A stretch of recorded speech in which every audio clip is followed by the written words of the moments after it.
Hello friends, welcome to the success Kendra. Friends, जैसे आप सभी लोग जानते हैं कि हम लोग बीपीएससी टीआरई 3.0 यानी कि बीपीएससी टीचर 3.0 जो न्यू वैकेंसी वर्ष 2024 में आई हुई है, जिसका एग्ज़ाम मार्च 2024 में लिया जाएगा। फ्रेंड्स, उसके लिए हम लोग लगातार इम्पॉर्टेंट सेशंस को कवर कर रहे हैं। और देखिए, इसी क्रम में आज हम लोग 1992 से लेकर के जो पिछली बार टीआरई 2023 हुआ था वहाँ तक बीपीएससी में जितने भी पॉलिटिकल साइंस के यानी कि पॉलिटी के, इंडियन कॉन्स्टिट्यूशन के, भारतीय संविधान के प्रश्न पूछे गए हैं, उन सभी प्रश्नों को आज हम लोग एक ही सेशन में कवर करने वाले हैं। और देखिए, मैंने आपको मॉडर्न हिस्ट्री का मैराथन क्लास 3 घंटे का कराया हुआ है। अगर आपने उसको नहीं देखा है तो ज़रूर देखिएगा, लिंक आपको डिस्क्रिप्शन बॉक्स में मिल जाएगा। तो चलिए फ्रेंड्स, बिना देरी किए हुए सेशन आज स्टार्ट करते हैं।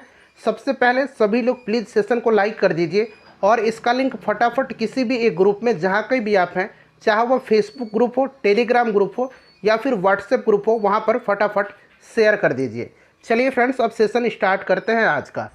तो फ्रेंड्स, जैसे मैंने अभी आपको बताया कि आज इस सेशन में हम लोग बीपीएससी टीआरई 3.0 यानी कि बीपीएससी टीचर 3.0 न्यू वैकेंसी 2024 के लिए 1992 से लेकर के अब तक बीपीएससी में जितने भी पॉलिटिकल साइंस के प्रश्न पूछे गए हैं, उन सभी प्रश्नों को आज हम लोग एक ही सेशन में कवर करने वाले हैं। चलिए सेशन स्टार्ट करते हैं। फ्रेंड्स, देखिए, यहाँ पर प्रत्येक प्रश्न के नीचे आपको लिखा मिल जाएगा कि यह प्रश्न जो है किस वर्ष बीपीएससी में पूछा गया है।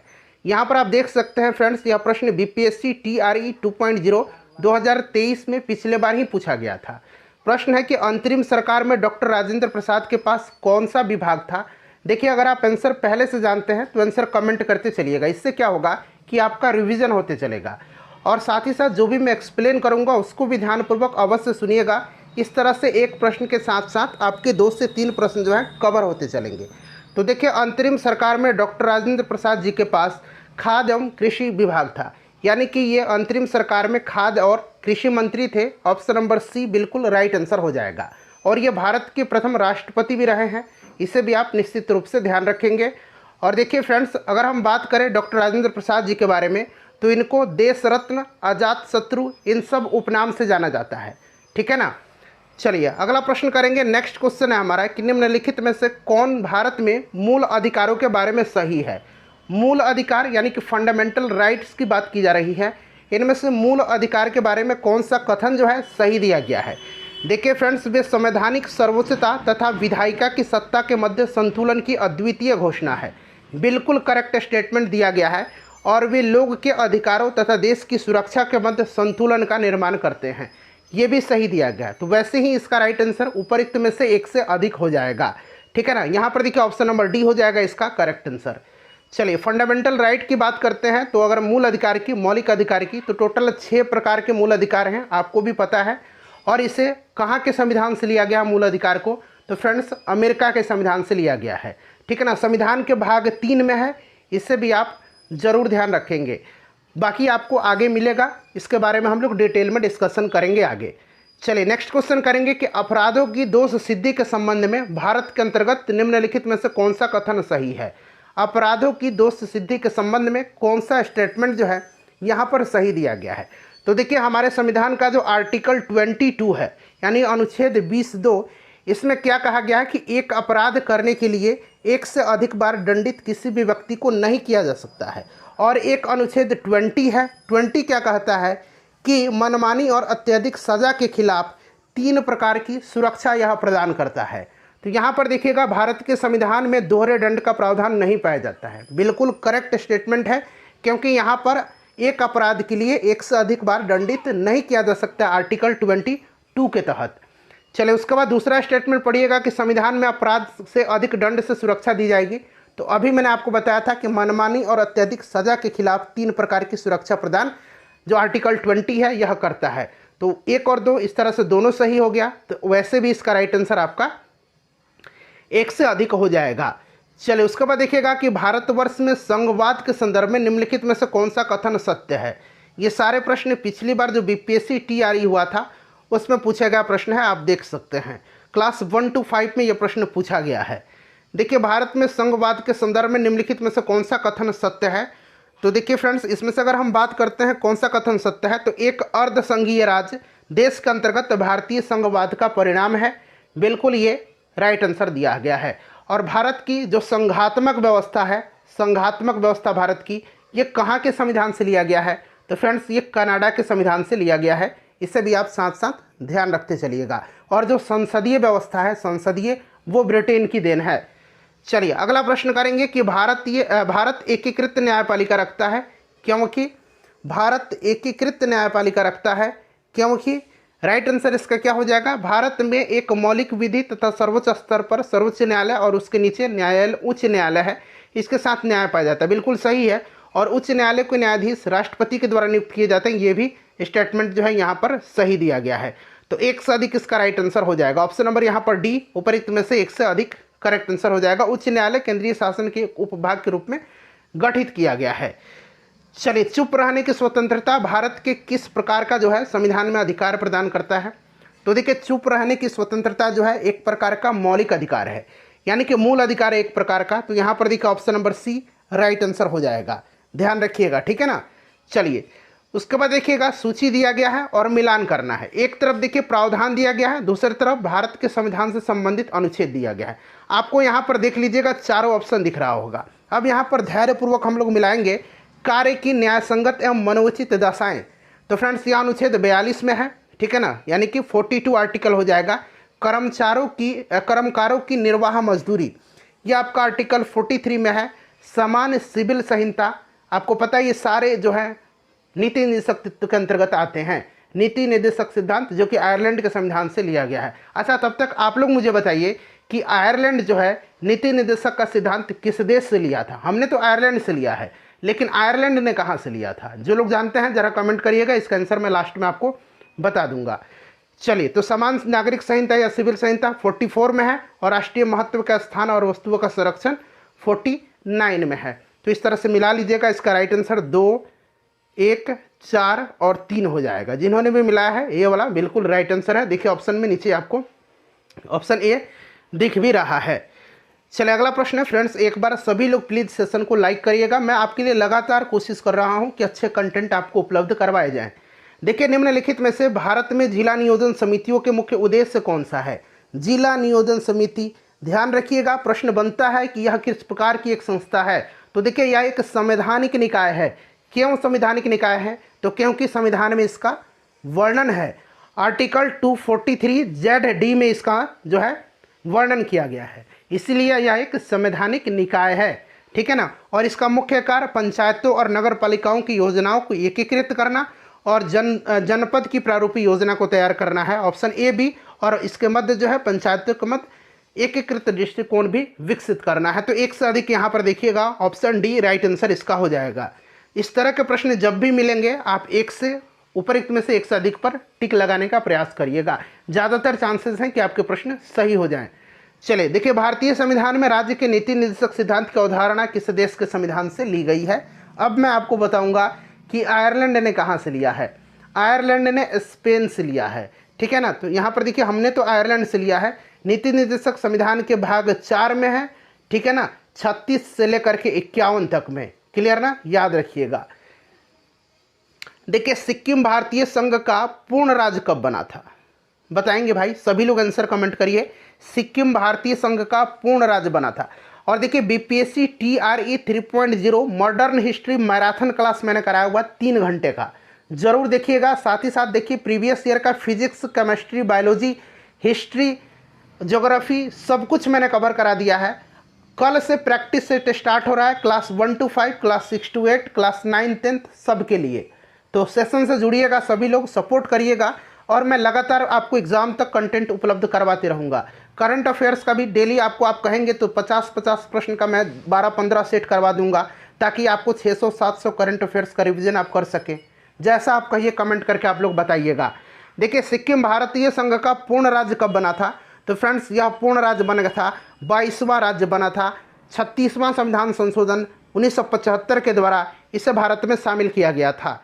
चलिए उसके बाद देखिएगा कि भारतीय संविधान के 42वां संशोधन के संबंध में निम्नलिखित कथनों पर विचार करें और नीचे देखिएगा उपरोक्त में से कौन सा कथन गलत पूछा गया है। सही नहीं पूछ रहा है, पूछ रहा है कि कौन सा कथन गलत है। 4 स्टेटमेंट दिया गया है, चलिए पढ़िएगा। इसने प्रस्तावना में 3 शब्द जोड़े थे, समाजवाद, धर्मनिरपेक्ष अखंडता बिल्कुल करेक्ट है। इसको मिनी कॉन्स्टिट्यूशन भी कहा जाता है 42वां संविधान संशोधन को, क्योंकि संविधान में व्यापक संशोधन इसके तहत किया गया था। तो ये वाला तो सही हो गया।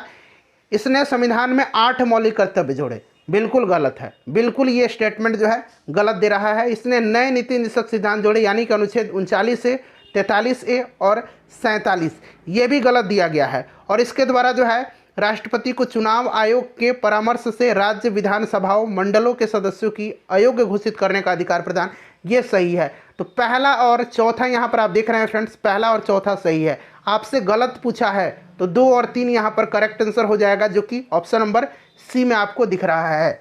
चलिए देखिए, भारतीय संविधान में मौलिक अधिकारों के विचार का संदर्भ किस देश से लिया गया? मौलिक अधिकार मैंने स्टार्टिंग में ही बता दिया था आपको, मूल अधिकार यूएसए से, संयुक्त राज्य अमेरिका से, ठीक है ना। भाग 3 में है, अनुच्छेद 12 से लेकर के 35 तक में अमेरिका के संविधान से लिया गया है। 6 प्रकार के मूल अधिकार हैं। भारतीय संविधान के किस अनुच्छेद द्वारा अस्पृश्यता को समाप्त किया गया है, यानी कि छुआछूत को? तो अस्पृश्यता का निवारण जो है ये आर्टिकल 17 में है, आपको भी पता होगा, इंपॉर्टेंट है ये क्वेश्चन, ध्यान रखिएगा आप लोग। देखिए, उच्च न्यायालय में न्यायाधीशों की संख्या निर्धारित करने का अधिकार निम्नलिखित में से किसके पास है? उच्च न्यायालय, प्रश्न को ध्यान से पढ़ना है, उच्चतम न्यायालय नहीं है, सुप्रीम कोर्ट नहीं है, ये हाई कोर्ट पूछ रहा है।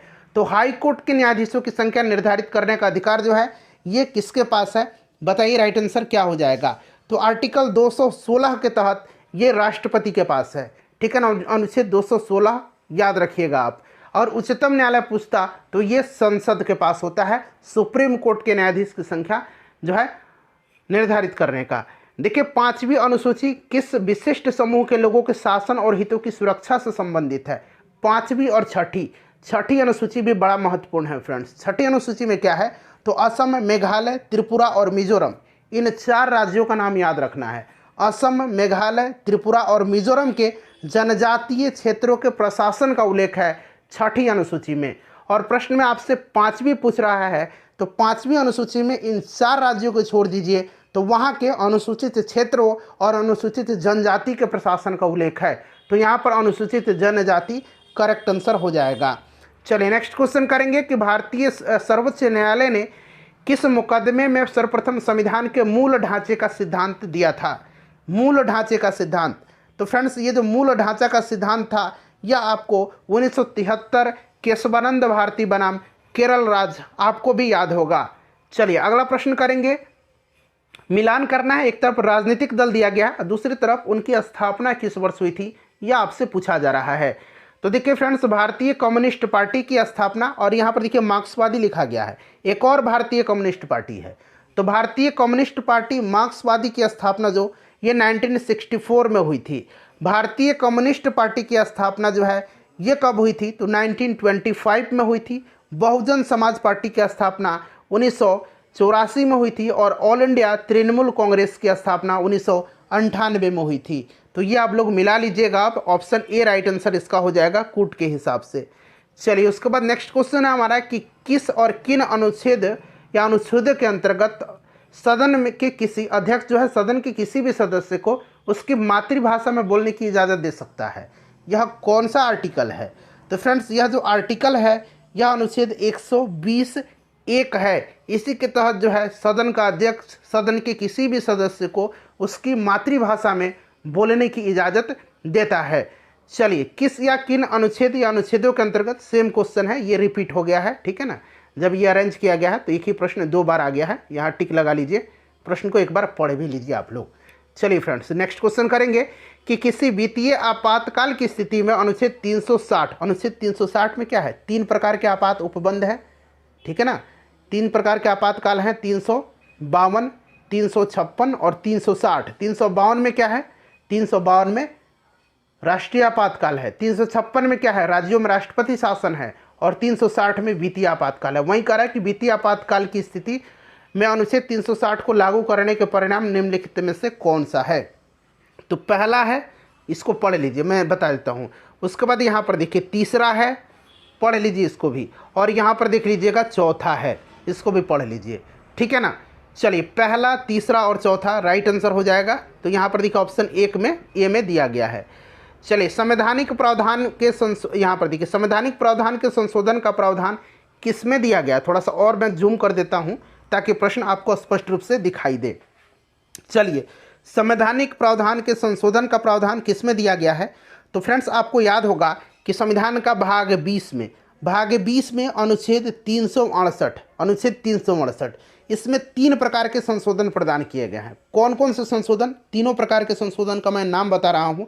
साधारण बहुमत के द्वारा, संसद के विशेष बहुमत से, और तीसरा संसद के विशेष बहुमत के साथ साथ कम से कम आधे राज्यों के विधानमंडलों के अनुमोदन से। तो ये 3 प्रकार के जो है संशोधन है। संशोधन जो है संविधान में, ये दक्षिण अफ्रीका के संविधान से लिया गया है। साथ साथ आप इसे भी ध्यान रखिएगा। देखिए, स्वतंत्रता, समानता और भ्रातृत्व, ठीक है ना, इसकी प्रेरणा कहाँ से ली गई है? तो देखिए, स्वतंत्रता, समानता और बंधुत्व कहिए या भ्रातृत्व कहिए, इसका जो है प्रेरणा कहाँ से लिया गया है? तो ये फ्रांस की क्रांति की देन है। फ्रेंच रिवॉल्यूशन जो है, फ्रेंच की क्रांति, ये 1789 में हुई थी फ्रांस की क्रांति। इसे भी आप जरूर फ्रेंड्स ध्यान रखिएगा, ठीक है ना। चलिए अगला प्रश्न कर लेंगे। नेक्स्ट क्वेश्चन है, और यहाँ पर प्रत्येक प्रश्न के नीचे आप देख भी सकते हैं, ये प्रश्न बीपीएससी में ही पूछा गया प्रश्न है। भारत का संविधान किसके द्वारा ग्रहण किया गया है? भारत का संविधान जो है यह किसके द्वारा ग्रहण किया गया है? तो फ्रेंड्स, भारतीय संविधान जो है यह संविधान सभा के द्वारा ग्रहण किया गया है। संविधान सभा की जो है पहली बैठक कब हुई थी? 9 दिसंबर 1946 को हुई थी। डॉक्टर सच्चिदानंद सिन्हा इस सभा के अस्थायी अध्यक्ष नियुक्त किए गए थे, और फिर 2 दिन बाद 11 दिसंबर 1946 को बैठक हुई, जहां पर डॉक्टर राजेंद्र प्रसाद को संविधान सभा का अस्थायी अध्यक्ष चुना गया, ठीक है ना। चलिए, तो यहाँ पर देखिए संविधान सभा हो जाएगा। नेक्स्ट क्वेश्चन है हमारा कि भारत के संविधान की प्रस्तावना में निम्नलिखित में से किस एक को पहले मुख्य रूप से सम्मिलित नहीं किया गया था? बताएंगे इसका राइट आंसर क्या हो जाएगा? तो फ्रेंड्स, यह किसको? समाजवाद और धर्मनिरपेक्षता को।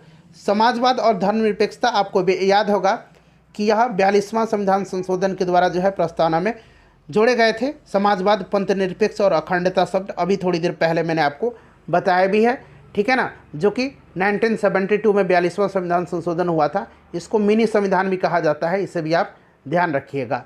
चलिए नेक्स्ट क्वेश्चन कर लेंगे। 1976 होगा, 1 मिनट, 1976, 1972 नहीं, 1976, 1976 में, ठीक है ना। चलिए माफ़ करिएगा। देखिए, निम्नलिखित में से कौन सा भारतवर्ष को एक धर्मनिरपेक्ष राज्य के रूप में वर्णित करता है? धर्मनिरपेक्ष के रूप में वर्णित करता है, बताएंगे। तो यहाँ पर राइट आंसर जो होगा फ्रेंड्स, इसका ऑप्शन नंबर डी हो जाएगा, संविधान की प्रस्तावना, ठीक है ना। संविधान की प्रस्तावना, आपको अगर हम बात करें संविधान की प्रस्तावना के अनुसार, तो भारत एक संप्रभु, समाजवादी, पंथनिरपेक्ष, लोकतांत्रिक गणराज्य है, और संविधान की प्रस्तावना पंडित जवाहरलाल नेहरू के द्वारा प्रारूपित और संविधान सभा के द्वारा स्वीकृत उद्देश्य प्रस्ताव पर आधारित है। प्रस्तावना को संविधान की आत्मा भी कहा जाता है, ये प्रश्न बनता है।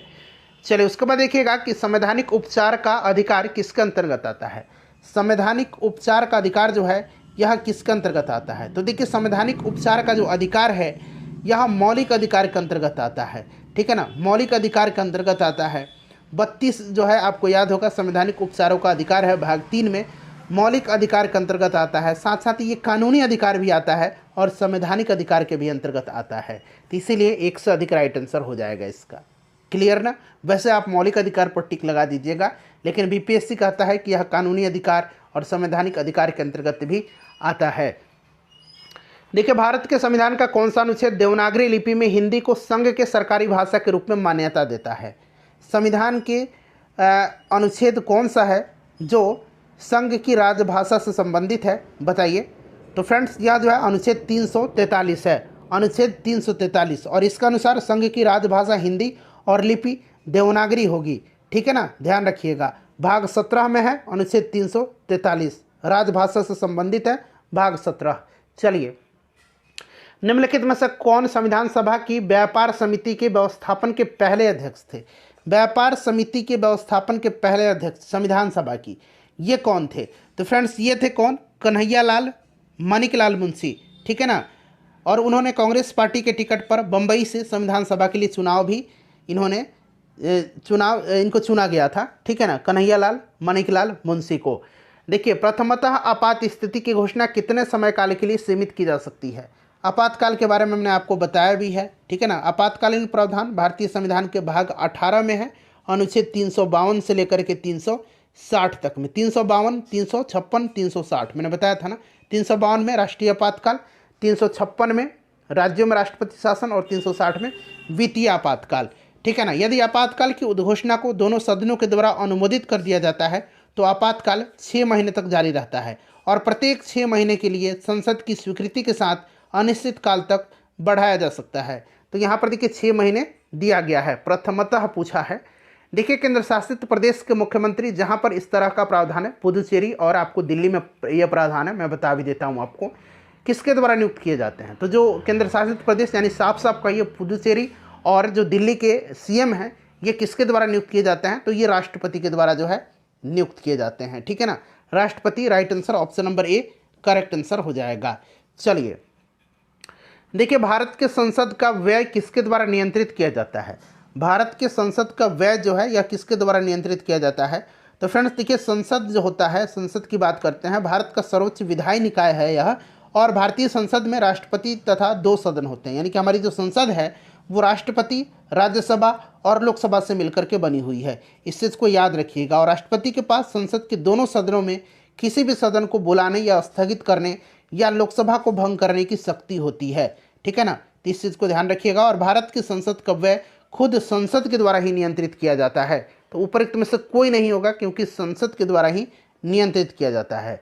चलिए उसके बाद देखिएगा कि जनहित याचिका, जिसको कि पील कहा जाता है, पब्लिक इंटरेस्ट लिटिगेशन, जनहित याचिका की धारणा किस देश से उत्पन्न हुई है।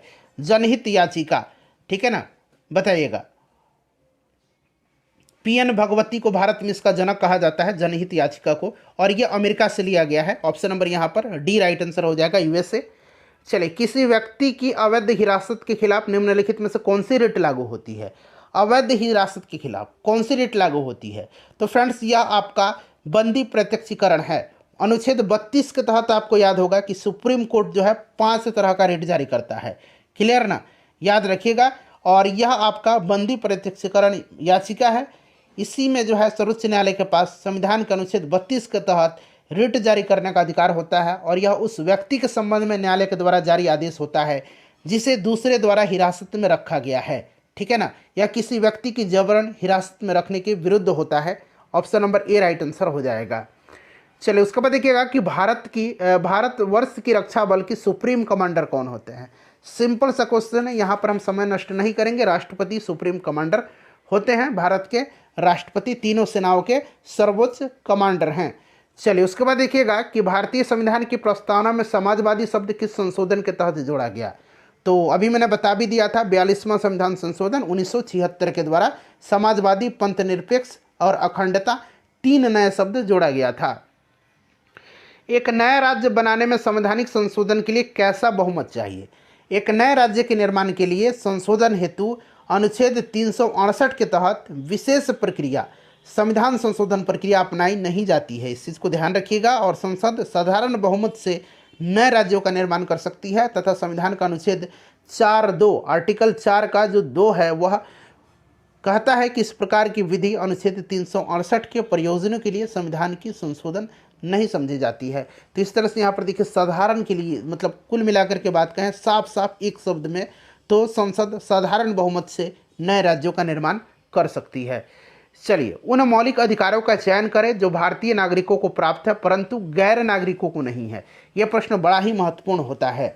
भारतीय संविधान के भाग 3 में वर्णित जो मौलिक अधिकार है, अनुच्छेद 19 जो कहता है भाषण और अभिव्यक्ति की स्वतंत्रता, अनुच्छेद 29 ध्यान रखिएगा, अनुच्छेद 29 में क्या है, तो इसमें अल्पसंख्यक वर्गों के हितों के संरक्षण है। ये मात्र दोनों जो है भारतीय नागरिकों को प्राप्त हैं। और बाकी यहाँ पर देखेंगे गैर नागरिकों को अनुच्छेद 14, ठीक है ना, कानून के समक्ष समता का अधिकार, अनुच्छेद 14। उसके बाद बात करें तो अनुच्छेद 21 जीवन की स्वतंत्रता से संबंधित है। यह भारतीय नागरिकों के साथ साथ विदेशियों को भी प्राप्त हैं। तो यहाँ पर ऑप्शन 1 हो जाएगा, भाषण एवं अभिव्यक्ति की स्वतंत्रता। और अभी मैंने एक बताया था, और क्या बताया था मैंने, और एक बताया था आपको भाषण और अभिव्यक्ति की स्वतंत्रता, और एक बताया था अल्पसंख्यक वर्गों के हितों का। तो यहाँ पर देखिएगा अल्पसंख्यक वर्गों के हितों का, तो 1 और 3 यहाँ पर ये वाला ऑप्शन ए राइट आंसर हो जाएगा, 1 और 3, ठीक है ना। चलिए उसके बाद देखिएगा नेक्स्ट क्वेश्चन है कि उच्चतम न्यायालय की व्यवस्था अनुसार निजी भवनों के ऊपर राष्ट्रीय झंडे को फहराना किस अनुच्छेद के तहत हर नागरिक का मौलिक अधिकार है? चलिए बताइएगा। तो देखिए, निजी भवनों के ऊपर राष्ट्रीय झंडे को फहराना संविधान का अनुच्छेद जो 19(1)(a) है, ठीक है ना, 19(1)(a), इसके तहत यह एक प्रकार का मौलिक अधिकार है, ठीक है ना। ऑप्शन बी राइट आंसर हो जाएगा। भारतीय संविधान में संशोधन करके शिक्षा का अधिकार कब जोड़ा गया था? तो देखिए, जो 86वां संविधान संशोधन हुआ था 2002 में, ठीक है ना, 86वां संविधान संशोधन 2002 के द्वारा संविधान के भाग 3 में मौलिक अधिकार है, उसमें एक नया अनुच्छेद जोड़ा गया 21 क या 21(a) कहिए, जो अंग्रेजी वाले हैं इसको 21(a) बोलेंगे, 21(a) जोड़ा गया। और इसका अनुसार 6 से 14 वर्ष, इसका अनुसार राज्य 6 से 14 वर्ष की आयु के सभी बालकों को निःशुल्क और अनिवार्य शिक्षा की व्यवस्था करेगा। और इस अनुक्रम में शिक्षा अधिकार अधिनियम 2009 संसद के द्वारा पारित भी किया गया, जो कि 1 अप्रैल 2010 से लागू हुआ था, ठीक है ना। तो यहाँ पर देखिए 1 अप्रैल 2010 यहाँ पर दिया गया, शिक्षा का अधिकार जोड़ा गया था। निम्नलिखित में से किसे भारतीय संविधान की आत्मा कहा जाता है? तो अभी मैंने बताया था आपको, भारतीय संविधान की आत्मा जो है, यह संविधान की प्रस्तावना को संविधान की आत्मा कहा जाता है। चलिए, उसके बाद देखिएगा कि मौलिक अधिकारों की सूची में से संपत्ति का अधिकार यानी कि राइट ऑफ प्रॉपर्टी जो है, किसके शासनकाल में निकाल दिया गया था? तो ये निकाला गया था, दरअसल आपको मैं बता दूं, 44वां जो संविधान संशोधन हुआ था 1978 में, इसी के तहत इसको निकाल दिया गया था मौलिक अधिकार से, ठीक है ना। मौलिक अधिकार की सूची से इसको हटा दिया गया था, ध्यान रखिएगा। और इसको कानूनी अधिकार के अंतर्गत मतलब अनुच्छेद 300 क में इसको रखा गया था। और देखिए, उस समय जो है प्रधानमंत्री की बात करते हैं तो मोरारजी देसाई थे, तो ऑप्शन नंबर यहाँ पर डी राइट आंसर हो जाएगा। देखिए, भारतीय संविधान के भाग 4 में दिए गए निर्देशित सिद्धांतों में से कौन सा या कौन से सूचीबद्ध है? बताइए राइट आंसर क्या होगा यहाँ पर, सभी लोग आंसर कमेंट करिएगा। तो देखिए, यहाँ तो सामान्य कार्य के लिए समान वेतन है, और उसके बाद देखिए समान नागरिक संहिता है, जो कि आर्टिकल 44 में है। तो 1 और 2 यहाँ पर right answer option number B हो जाएगा। क्लियर ना, याद रखिएगा। चलिए, जबकि यहाँ पर छोटे परिवार का मानदंड जो है, छोटे परिवार का मानदंड ये आपका उल्लेखित नहीं है, इस चीज़ को आप ध्यान रखिएगा। चलिए देखिए, भारत के संविधान में मौलिक कर्तव्य किस संविधान संशोधन के तहत जोड़ा गया? मौलिक कर्तव्य यानी कि फंडामेंटल ड्यूटीज की बात की जा रही है, ठीक है ना। चलिए, राइट आंसर क्या होगा? तो फ्रेंड्स, ये आपका 42वां संविधान संशोधन था। और देखिए फ्रेंड्स, 42वें संविधान संशोधन के तहत संविधान में जो भाग 4 क है या 4(a) कहिए, इसके तहत 51(a) में जो है अनुच्छेद जो है, उसमें मौलिक कर्तव्य को रखा गया सरदार स्वर्ण सिंह समिति की अनुशंसा पर, ठीक है ना, याद रखिएगा। चलिए, 11 मौलिक कर्तव्य हैं वर्तमान में। देखिए, मिलान करना है, एक तरफ संविधान के पद हैं, दूसरी तरफ देश जिनसे लिया गया है। आइए मिलाते हैं। राज्य के नीति निर्देशकत्व आपको भी पता है कहाँ से लिया गया है। तो फ्रेंड्स, यह आपका लिया गया है कहाँ से? तो आयरलैंड से लिया गया है। मौलिक अधिकार अमेरिका से लिया गया। संघ राज्यों के बीच संबंध की समवर्ती सूची, तो फ्रेंड्स ये आपका ऑस्ट्रेलिया से लिया गया है। और राज्यों का संघ जिसमें केंद्र को अधिक शक्ति प्रदान की गई है, तो संघात्मक कनाडा से लिया गया है। तो ये अब आप लोग मिला लीजिएगा, 3, 4, 1 और 2, 3, 4, 1, 2 ऑप्शन डी में दिख रहा है। चलिए, भारत का राष्ट्रपति कितनी बार पुनः चुनाव के लिए पात्र होता है? बताएंगे, सभी लोग आंसर कमेंट करिएगा। तो फ्रेंड्स, आपको पता है ना कि कितनी भी बार चुना जा सकता है, इसके लिए कोई बाध्यता नहीं है, ठीक है ना। तो यहाँ पर option number D correct answer हो जाएगा। भारत के राष्ट्रपति कितनी भी बार पुनः चुनाव के लिए पात्र होता है। चलिए, उसके बाद देखिएगा कि भारत के राष्ट्रपति अपने शक्तियों का प्रयोग करते हैं। तो फ्रेंड्स, अपने शक्तियों का प्रयोग जो है अनुच्छेद 52 आपने सुना होगा, इसके तहत अनुच्छेद 52 होगा। इसके तहत जो है कहा गया कि भारत का एक राष्ट्रपति होगा और संघ की कार्यपालिका शक्ति जो है इसी में निहित होगी, और वह इसका प्रयोग खुद इस संविधान के अनुसार या फिर अपने अधीनस्थ अधिकारियों के माध्यम से यह करेगा, आर्टिकल 53(1) के अंतर्गत। तो अपने सीधे अथवा अपने अधीनस्थ अधिकारियों के माध्यम से। देखिए, भारत के राष्ट्रपति के संदर्भ में निम्नलिखित कथनों पर विचार करिए और यहाँ से सही कथन आपको चुनना है। देखिए, भारत के संविधान का अनुच्छेद 53 में उल्लेख है कि संघ की कार्यपालिका शक्ति राष्ट्रपति में निहित होगी। बिल्कुल जो है यहाँ पर ये करेक्ट दिया गया है। राष्ट्रपति अपने पद पर आसीन होने के बाद 5 वर्ष के लिए पद ग्रहण करते हैं, ये भी सही है। भारत के संविधान के अनुच्छेद 60 में राष्ट्रपति पर महाभियोग की प्रक्रिया के बारे में उल्लेख है, ये गलत दिया गया। महाभियोग आर्टिकल 61 में है, तो ये दोनों सही है, ये वाला गलत है। पूछा गया कौन सा सही है, तो 1 और 2 राइट आंसर हो जाएगा। चलिए उसके बाद देखिएगा कि यदि राष्ट्रपति एवं उपराष्ट्रपति का पद खाली हो तो भारत के राष्ट्रपति के पद पर कौन होता है। तो देखिए राष्ट्रपति और उपराष्ट्रपति का अगर पद खाली है ना तो उस कंडीशन में भारत का जो मुख्य न्यायाधीश होगा वो हो सकता है, ठीक है ना, भारत के जो मुख्य न्यायाधीश है। तो यहाँ पर ऑप्शन नंबर यहाँ पर भारत का मुख्य न्यायाधीश हो जाएगा ऑप्शन नंबर बी। चलिए देखिए एक विधेयक जो संसद में प्रस्तुत किया जाता है कौन सी क्रिया के बाद अधिनियम बन जाता है। तो अधिनियम कब बनेगा कोई विधेयक, जब देखिए लोकसभा से पारित हुआ, दोनों सदन से मतलब पारित हो गया, राष्ट्रपति के पास आया, राष्ट्रपति अपना मंजूरी दे दिया, तो जैसे ही राष्ट्रपति को मंजूरी मिलता है, सहमति मिलता है, यह अधिनियम बन जाता है। तो ऑप्शन नंबर यहाँ पर बी राइट आंसर हो जाएगा। चलिए उसके बाद नेक्स्ट क्वेश्चन कर लेंगे कि राष्ट्रीय सुरक्षा समिति का प्रधान कौन होता है। राष्ट्रीय सुरक्षा समिति का प्रधान कौन होता है, तो ये प्रधानमंत्री होते हैं राष्ट्रीय सुरक्षा समिति के प्रमुख। चलिए उसके बाद देखिएगा कि भारत सरकार का कौन सा अधिकारी सदस्य न होते हुए भी भारतीय संसद की कार्यवाही में भाग लेने का अधिकार रखता है। तो मतलब भारत की संसद की कार्यवाही में यह भाग ले सकता है, परंतु बोल भी सकता है ना, परंतु मत देने का इसको अधिकार नहीं होता है। यह आपका अटॉर्नी जनरल है, यानी कि भारत का महान न्यायवादी। आर्टिकल 76 आपने पढ़ा होगा, इसी के तहत जो है महान न्यायवादी जो है इसकी नियुक्ति राष्ट्रपति करते हैं और संसद का सदस्य नहीं होता है, फिर भी यह सदन में जो है किसी भी सदन में संयुक्त बैठक में भी यहाँ तक यह बोल सकता है, भाग ले सकता है, परंतु मत देने का अधिकार इसको नहीं है। चलिए नेक्स्ट क्वेश्चन करेंगे फ्रेंड्स। अगला प्रश्न, 1 मिनट रुक जाइए।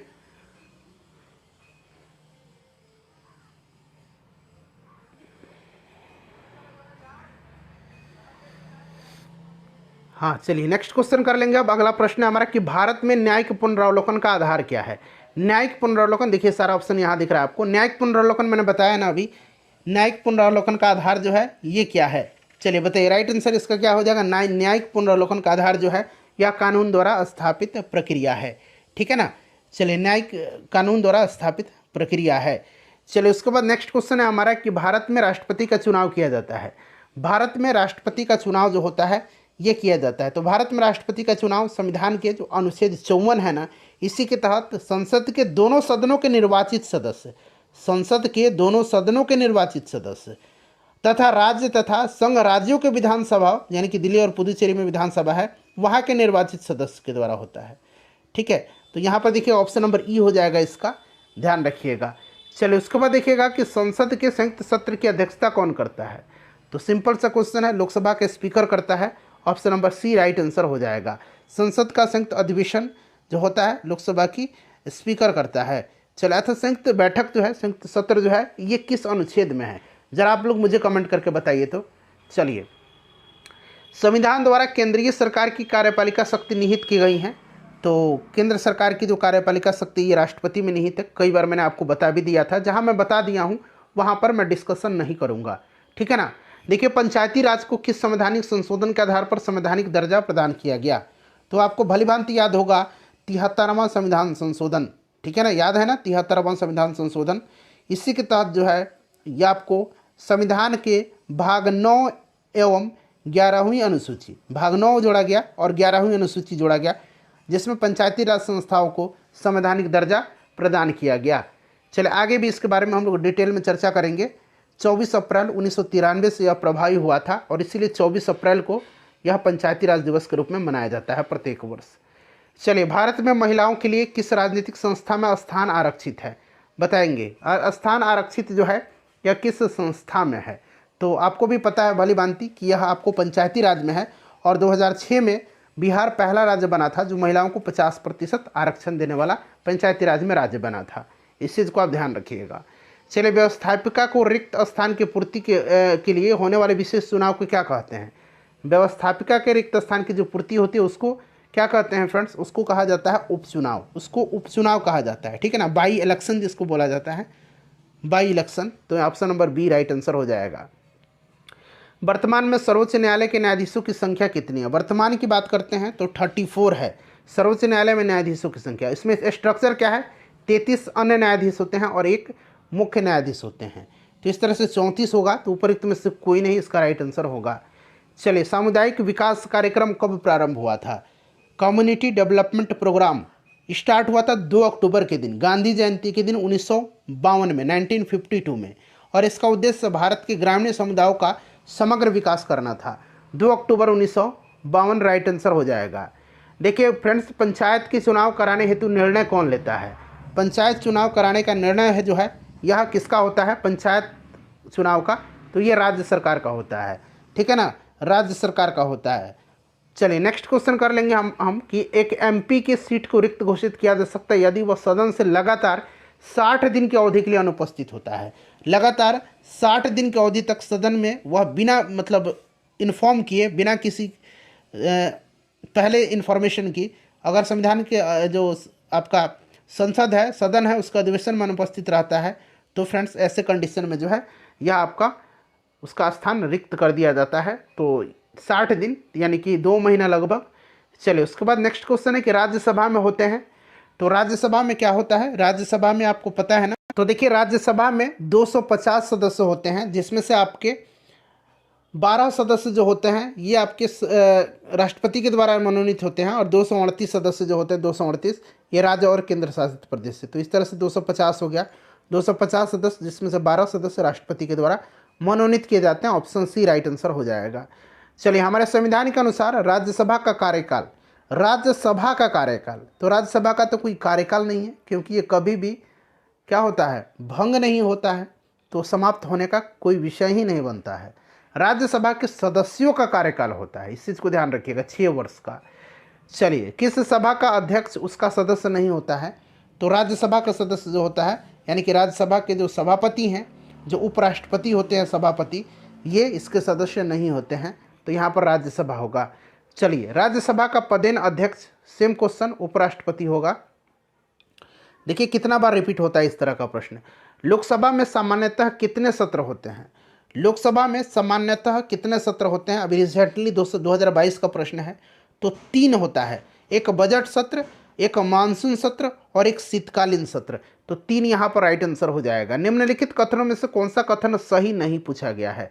सही नहीं है, तो यहाँ पर देखिएगा धन विधेयक की शुरुआत राज्यसभा में होती है, यही जो है गलत है, हमेशा लोकसभा में पहले इसे प्रस्तुत किया जाता है, ठीक है ना फ्रेंड्स। चलिए देखिए धन विधेयक पेश किया जाता है, तो अभी मैंने आपको बता दिया केवल लोकसभा में, केवल लोकसभा में, केवल लोकसभा में, याद रखिएगा, ठीक है ना।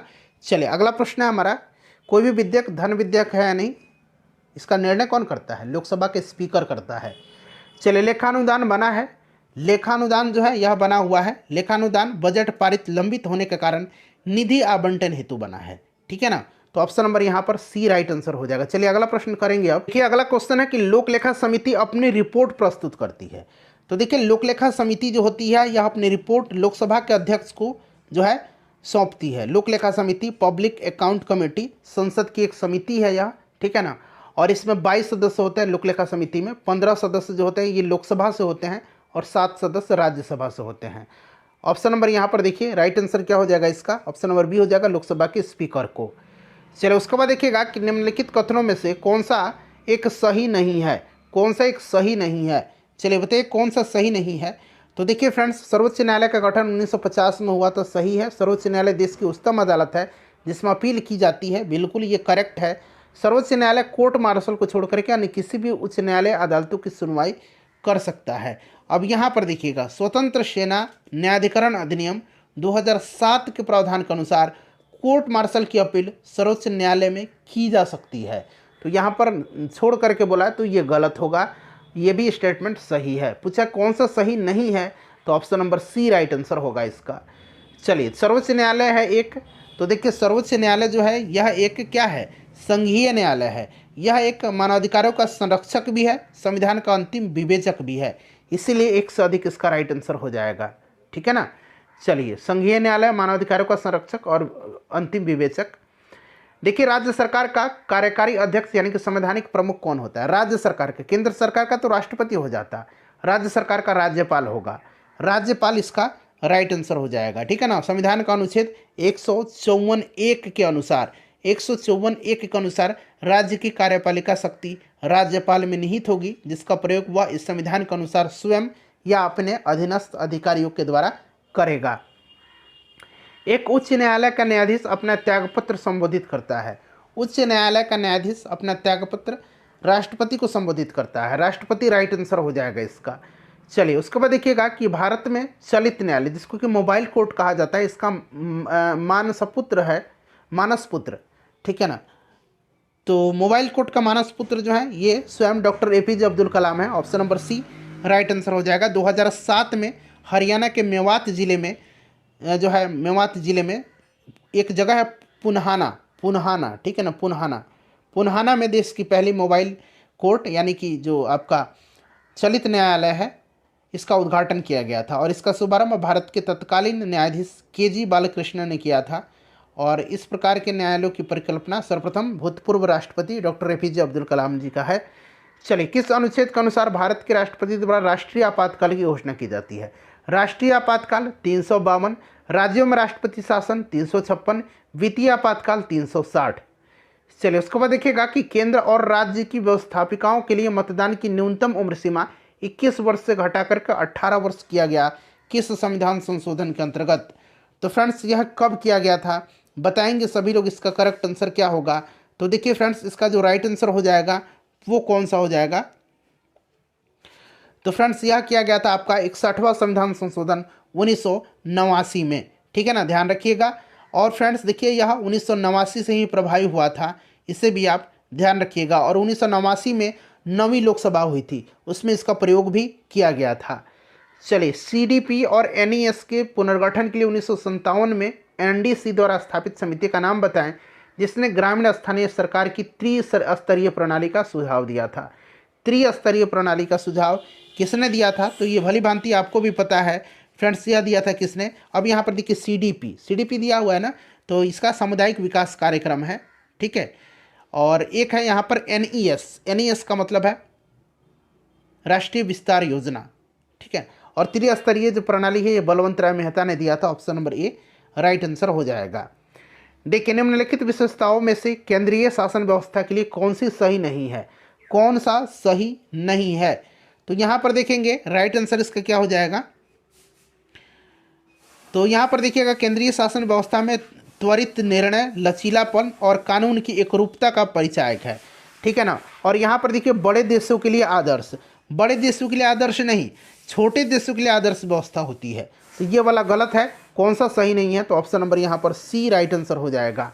चलो उसके बाद देखिएगा कि विकेंद्रीकरण प्रणाली की सिफारिश किसने किया था?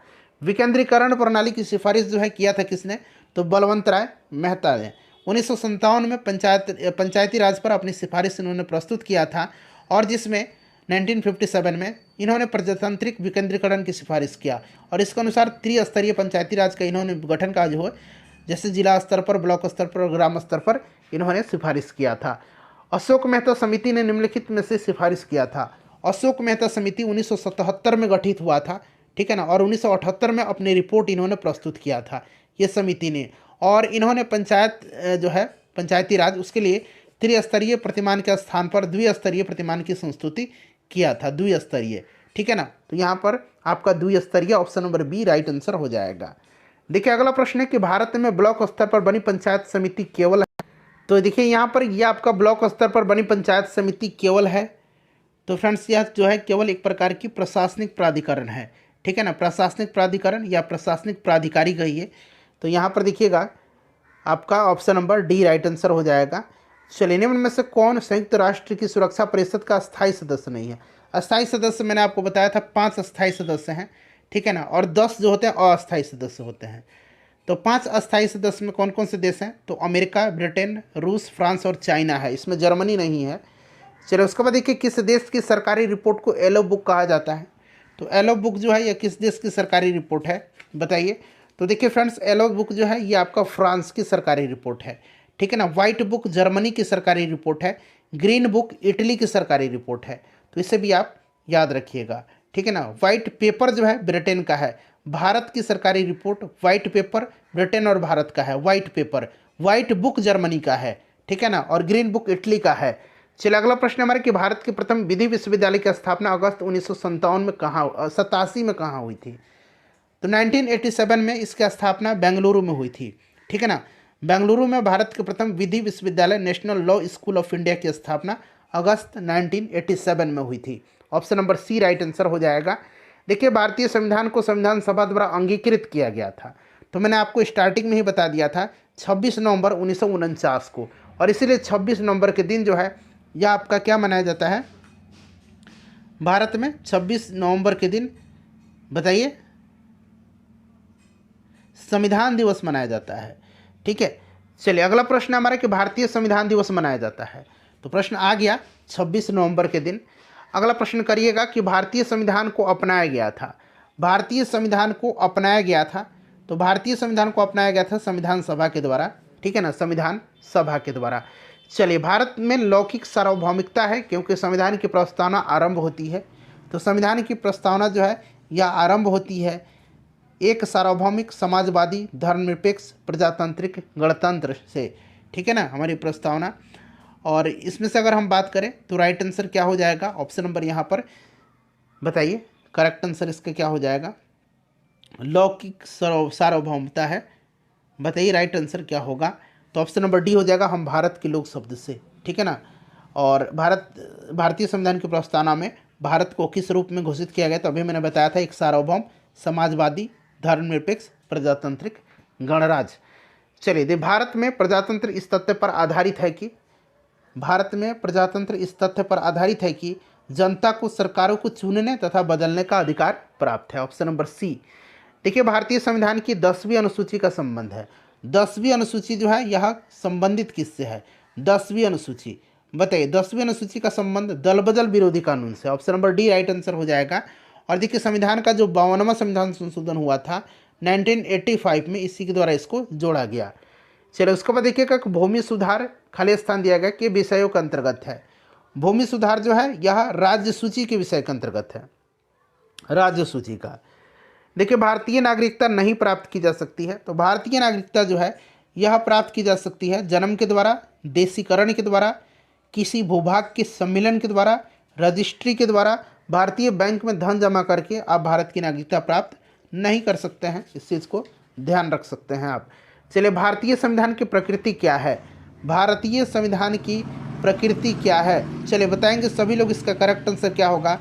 भारतीय संविधान की प्रकृति क्या है? चलिए, भारतीय संविधान की प्रकृति क्या है? करेक्ट आंसर इसका क्या होगा? प्रकृति में संघीय किंतु भावना में एकात्मक। ठीक है ना, तो यहाँ पर आपका ऑप्शन नंबर डी हो जाएगा, प्रकृति में संघीय किंतु भावना में एकात्मक। चलिए, अगला प्रश्न कर लेंगे। नेक्स्ट क्वेश्चन है हमारा कि नागरिकता संशोधन कानून कब पारित हुआ? नागरिकता संशोधन विधेयक 2019 लोकसभा में 9 दिसंबर 2019 को प्रस्तुत किया गया था, और उसी दिन जो है लोकसभा से इसको पारित किया गया था। और 11 दिसंबर 2019 को, दरअसल 9 दिसंबर 1946 और 11 दिसंबर 1946, बार बार इसीलिए 1946 बोला जा रहा है। 11 दिसंबर 1919 को यह राज्यसभा के द्वारा पारित किया गया था, और 12 दिसंबर के दिन मतलब 12 दिसंबर 2019 को राष्ट्रपति ने मंजूरी भी दे दिया था। ठीक है ना, और 10 जनवरी 2020 से नागरिकता संशोधन अधिनियम 2019 लागू हो गया था। तो यहाँ पर 11 दिसंबर 2019 पूछा गया है, नागरिकता कानून पारित कब हुआ था। ठीक है ना, चलिए उसके बाद देखिएगा कि विधि का नियम या कानून का अधिराज्य का मतलब क्या है? विधि का नियम या कानून का अधिराज्य का मतलब क्या है? तो इसका मतलब है सभी के लिए एक कानून और सभी के लिए एक न्यायतंत्र। ऑप्शन नंबर ए यहाँ पर देख सकते हैं, राइट आंसर हो जाएगा। चलिए, निम्नलिखित में से किसको संविधान द्वारा मौलिक अधिकारों को लागू करने की शक्ति दी गई है? संविधान द्वारा मौलिक अधिकारों को लागू करने की शक्ति दी गई है, बताएंगे राइट आंसर इसका क्या होगा? करेक्ट आंसर इसका क्या होगा फ्रेंड्स? देखिए, इसका करेक्ट आंसर हो जाएगा आपका सर्वोच्च न्यायालय एवं उच्च न्यायालय को। सर्वोच्च न्यायालय एवं उच्च न्यायालय को अनुच्छेद 32 के तहत जो है सर्वोच्च न्यायालय को, जो सुप्रीम कोर्ट है उसको रिट जारी करने का अधिकार है, और 226 के तहत उच्च न्यायालय को, हाई कोर्ट को। ठीक है ना, तो ये सभी आप ध्यान रखिएगा। चलिए, अगला प्रश्न हमारा कि भारतीय संविधान के किस अनुच्छेद के अंतर्गत नागरिकों को मौलिक अधिकार प्रदान किए गए हैं? अनुच्छेद 1235 भाग 3, अभी मैंने थोड़ी देर पहले आपको बताया भी था। चलिए, नेक्स्ट क्वेश्चन है कि भारत के संविधान का निम्नलिखित में से कौन सा अनुच्छेद प्रेस की स्वतंत्रता से संबंधित है? प्रेस की स्वतंत्रता यानी कि जो बोलने की स्वतंत्रता है उसी से संबंधित है। अनुच्छेद 19 यहाँ पर राइट आंसर हो जाएगा। अनुच्छेद 19(1) का क जो है यह वाक्य स्वतंत्रता की अभिव्यक्ति से संबंधित स्वतंत्रता है, और इसी में प्रेस की स्वतंत्रता भी निहित है। चलिए, निम्नलिखित संवैधानिक उपचारों में से किसे पोस्टमार्टम भी कहा जाता है? पोस्टमार्टम किसको कहा जाता है, बताएंगे सभी लोग इसका आंसर कमेंट करके। पोस्टमार्टम किसको कहा जाता है बताइए। तो देखिए फ्रेंड्स, अगर हम बात करें पोस्टमार्टम किसको कहा जाता है, तो देखिए पोस्टमार्टम भी एक तरह की कार्रवाई है जिससे मृत व्यक्ति के मरने के दावे की वैधता की जांच की जाती है। एक चीज़ तो आप पहले से जानते ही हैं। और साथ ही साथ पोस्टमार्टम एक रीट भी है, ठीक है। उत्प्रेषण को भी पोस्टमार्टम कहा जाता है, इस चीज़ को ध्यान रखिएगा। एक तो आपका क्वो वारंटो है, अधिकार परीक्षा, इसको भी जो है संवैधानिक उपचारों का पोस्टमार्टम कहा जाता है। और जो उत्प्रेषण है ना, इसको भी पोस्टमार्टम कहा जाता है, पोस्टमार्टम रेट। इसलिए एक अधिक यहाँ पर राइट आंसर हो जाएगा, अधिकार परीक्षा और उत्प्रेषण। चलिए फ्रेंड्स, आगे बढ़ेंगे, नेक्स्ट क्वेश्चन कर लेंगे। अगला प्रश्न है हमारा कि एक कल्याणकारी राज्य का आदर्श वर्णित है। कल्याणकारी राज्य का आदर्श राज्य के नीति निर्देशक तत्व में है। तो यहाँ पर देखिएगा option number A right answer हो जाएगा। आयरलैंड के संविधान से लिया गया है, ठीक है ना, ध्यान रखिएगा। मैंने बताया भी इसके बारे में डिटेल में आपको। भारत में निम्नलिखित में से किसके अंतर्गत पंचायती राज प्रणाली की व्यवस्था की गई है। पंचायती राज प्रणाली जो है ये राज्य के नीति निर्देशक तत्व के अंतर्गत है। और अनुच्छेद 40 जो है, जो राज्य के नीति निर्देशक सिद्धांत के अंतर्गत आता है, इसमें क्या है, ग्राम पंचायतों का संगठन का प्रावधान है अनुच्छेद 40 में। चलिए अगला प्रश्न है कि राज्य के नीति निर्देशक सिद्धांत किस प्रकार मौलिक अधिकारों से भिन्न है। राज्य के नीति निर्देशक सिद्धांत किस प्रकार मौलिक अधिकारों से भिन्न है। तो देखिए, नीति निर्देशक सिद्धांत परिवर्तनीय नहीं है, जबकि मौलिक अधिकार न्यायालय में परिवर्तनीय है। इस चीज़ को ध्यान रखिएगा आप। ऑप्शन सी राइट आंसर हो जाएगा। देखिए, 42वें संविधान संशोधन के 10 आचार आदेशों को किस नाम से जाना जाता है। तो पहले जो था ना, जब संविधान संशोधन हुआ था 42वां 1976 में, जिसमें कि आपका मौलिक कर्तव्य जोड़ा गया, मौलिक कर्तव्य, ठीक है ना। तो उसमें उस समय 10 मौलिक कर्तव्य जोड़ा गया था, इसीलिए इसको 10 आदर्शों के नाम से जानते हैं, मौलिक कर्तव्य को। वर्तमान में 11 मौलिक कर्तव्य हैं। 86वें संविधान संशोधन के द्वारा 11वां मौलिक कर्तव्य जोड़ा गया था। चलिए, राष्ट्रपति बताइए, राष्ट्रपति संसद का हिस्सा नहीं होता है। और आगे बढ़िएगा, सभी पढ़िए, राइट आंसर क्या होगा इसमें से, संसद का हिस्सा होता है। मैंने बताया था ना, संसद जो बना है राष्ट्रपति, लोकसभा और राज्यसभा से मिलकर के बना है। चलिए, अगर भारत के राष्ट्रपति के चुनाव में कोई विवाद है तो उस विवाद को सौंपा जाता है। उस विवाद का निपटारा कौन करता है। राष्ट्रपति के चुनाव से संबंधित विवाद जो है, तो यह सुप्रीम कोर्ट करता है। कौन करता है, सुप्रीम कोर्ट करता है। तो यहाँ पर देखेंगे इसका राइट आंसर क्या हो जाएगा आपका, ऑप्शन नंबर यहाँ पर भारत के सर्वोच्च न्यायालय, ऑप्शन नंबर सी। चलिए, भारत के राष्ट्रपति को उसको पद से हटाया जा सकता है। तो महाभियोग की प्रक्रिया, और महाभियोग की प्रक्रिया संसद में ही लाया जा सकता है, इस चीज़ को आप जानते भी हैं। तो राइट आंसर यहाँ पर क्या हो जाएगा, करेक्ट आंसर इसका हो जाएगा आपका संसद द्वारा, ठीक है ना, संसद के द्वारा महाभियोग की प्रक्रिया से। आर्टिकल 61 में महाभियोग है, इस चीज़ को ध्यान रखिएगा। चलिए, उसके बाद अगला प्रश्न करेंगे फ्रेंड्स कि भारत का कार्यपालिका अध्यक्ष यानी कि एग्जीक्यूटिव हेड कौन है। तो भारत की कार्यपालिका शक्ति राष्ट्रपति में निहित होती है। चलिए, उसके बाद देखिएगा कि केंद्र सरकार में उच्चतम नागरिक सेवा अधिकारी कौन है। केंद्र सरकार में उच्चतम नागरिक सेवा अधिकारी जो होता है, ये आपका कौन होता है। तो फ्रेंड्स, ये आपका मंत्रिमंडल सचिव होता है। मंत्रिमंडल सचिव राइट आंसर हो जाएगा। देखिए, अगला प्रश्न कि भारतीय संविधान में केंद्रीय सरकार की अधिशासी शक्तियों को किसमें निहित किया गया है। किसमें निहित किया गया है। तो फ्रेंड्स, ये भारत के राष्ट्रपति में निहित किया गया। Option number A right answer हो जाएगा।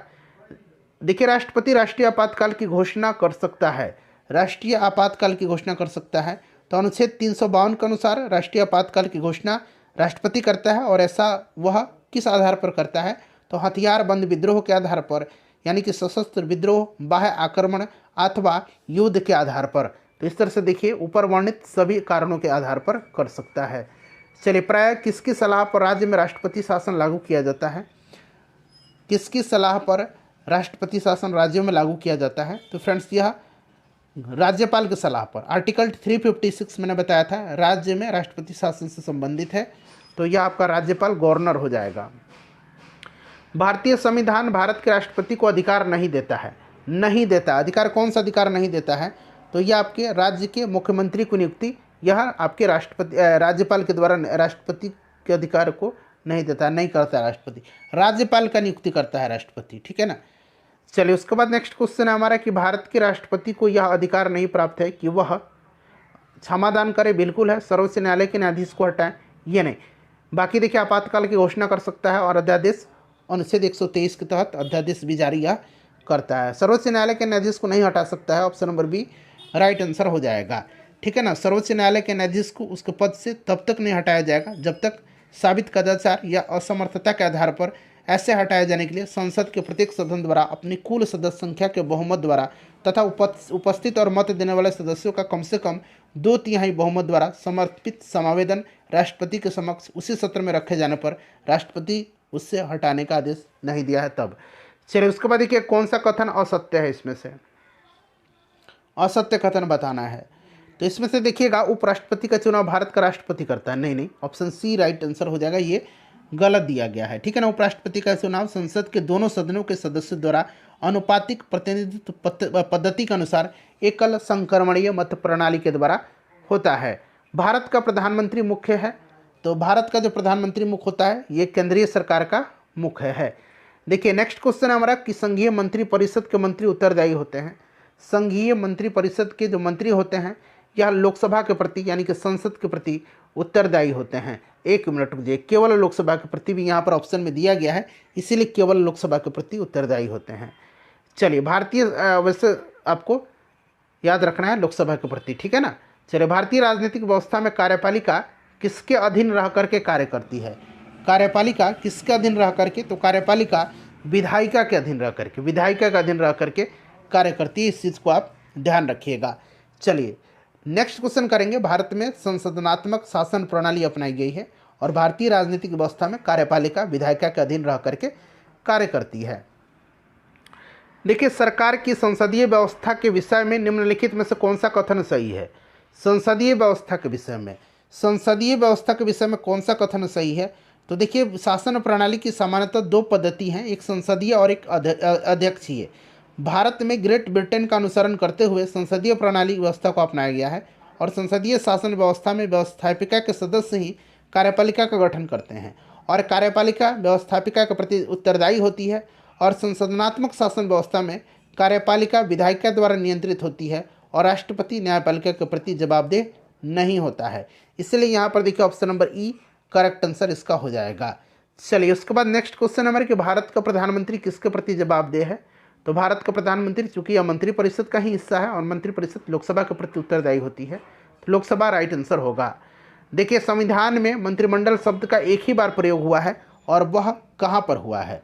संविधान में मंत्रिमंडल शब्द का प्रयोग केवल एक बार अनुच्छेद 352 के खंड 3 में किया गया है। 352 के खंड 3 में किया गया है। इस चीज़ को आप ध्यान रखिएगा, ठीक है। चलो उसके बाद देखिएगा कि भारत सरकार को कानूनी विषयों पर कौन परामर्श देता है? भारत सरकार को कानूनी विषयों पर कौन परामर्श देता है? तो फ्रेंड्स यह परामर्श देता है भारत का महान न्यायवादी यानी कि अटॉर्नी जनरल ऑफ इंडिया देता है। आर वेंकट रमनी वर्तमान में अटॉर्नी जनरल हैं। चलो उसके बाद देखिए भारत का महान न्यायवादी किसके द्वारा नियुक्त किया जाता है?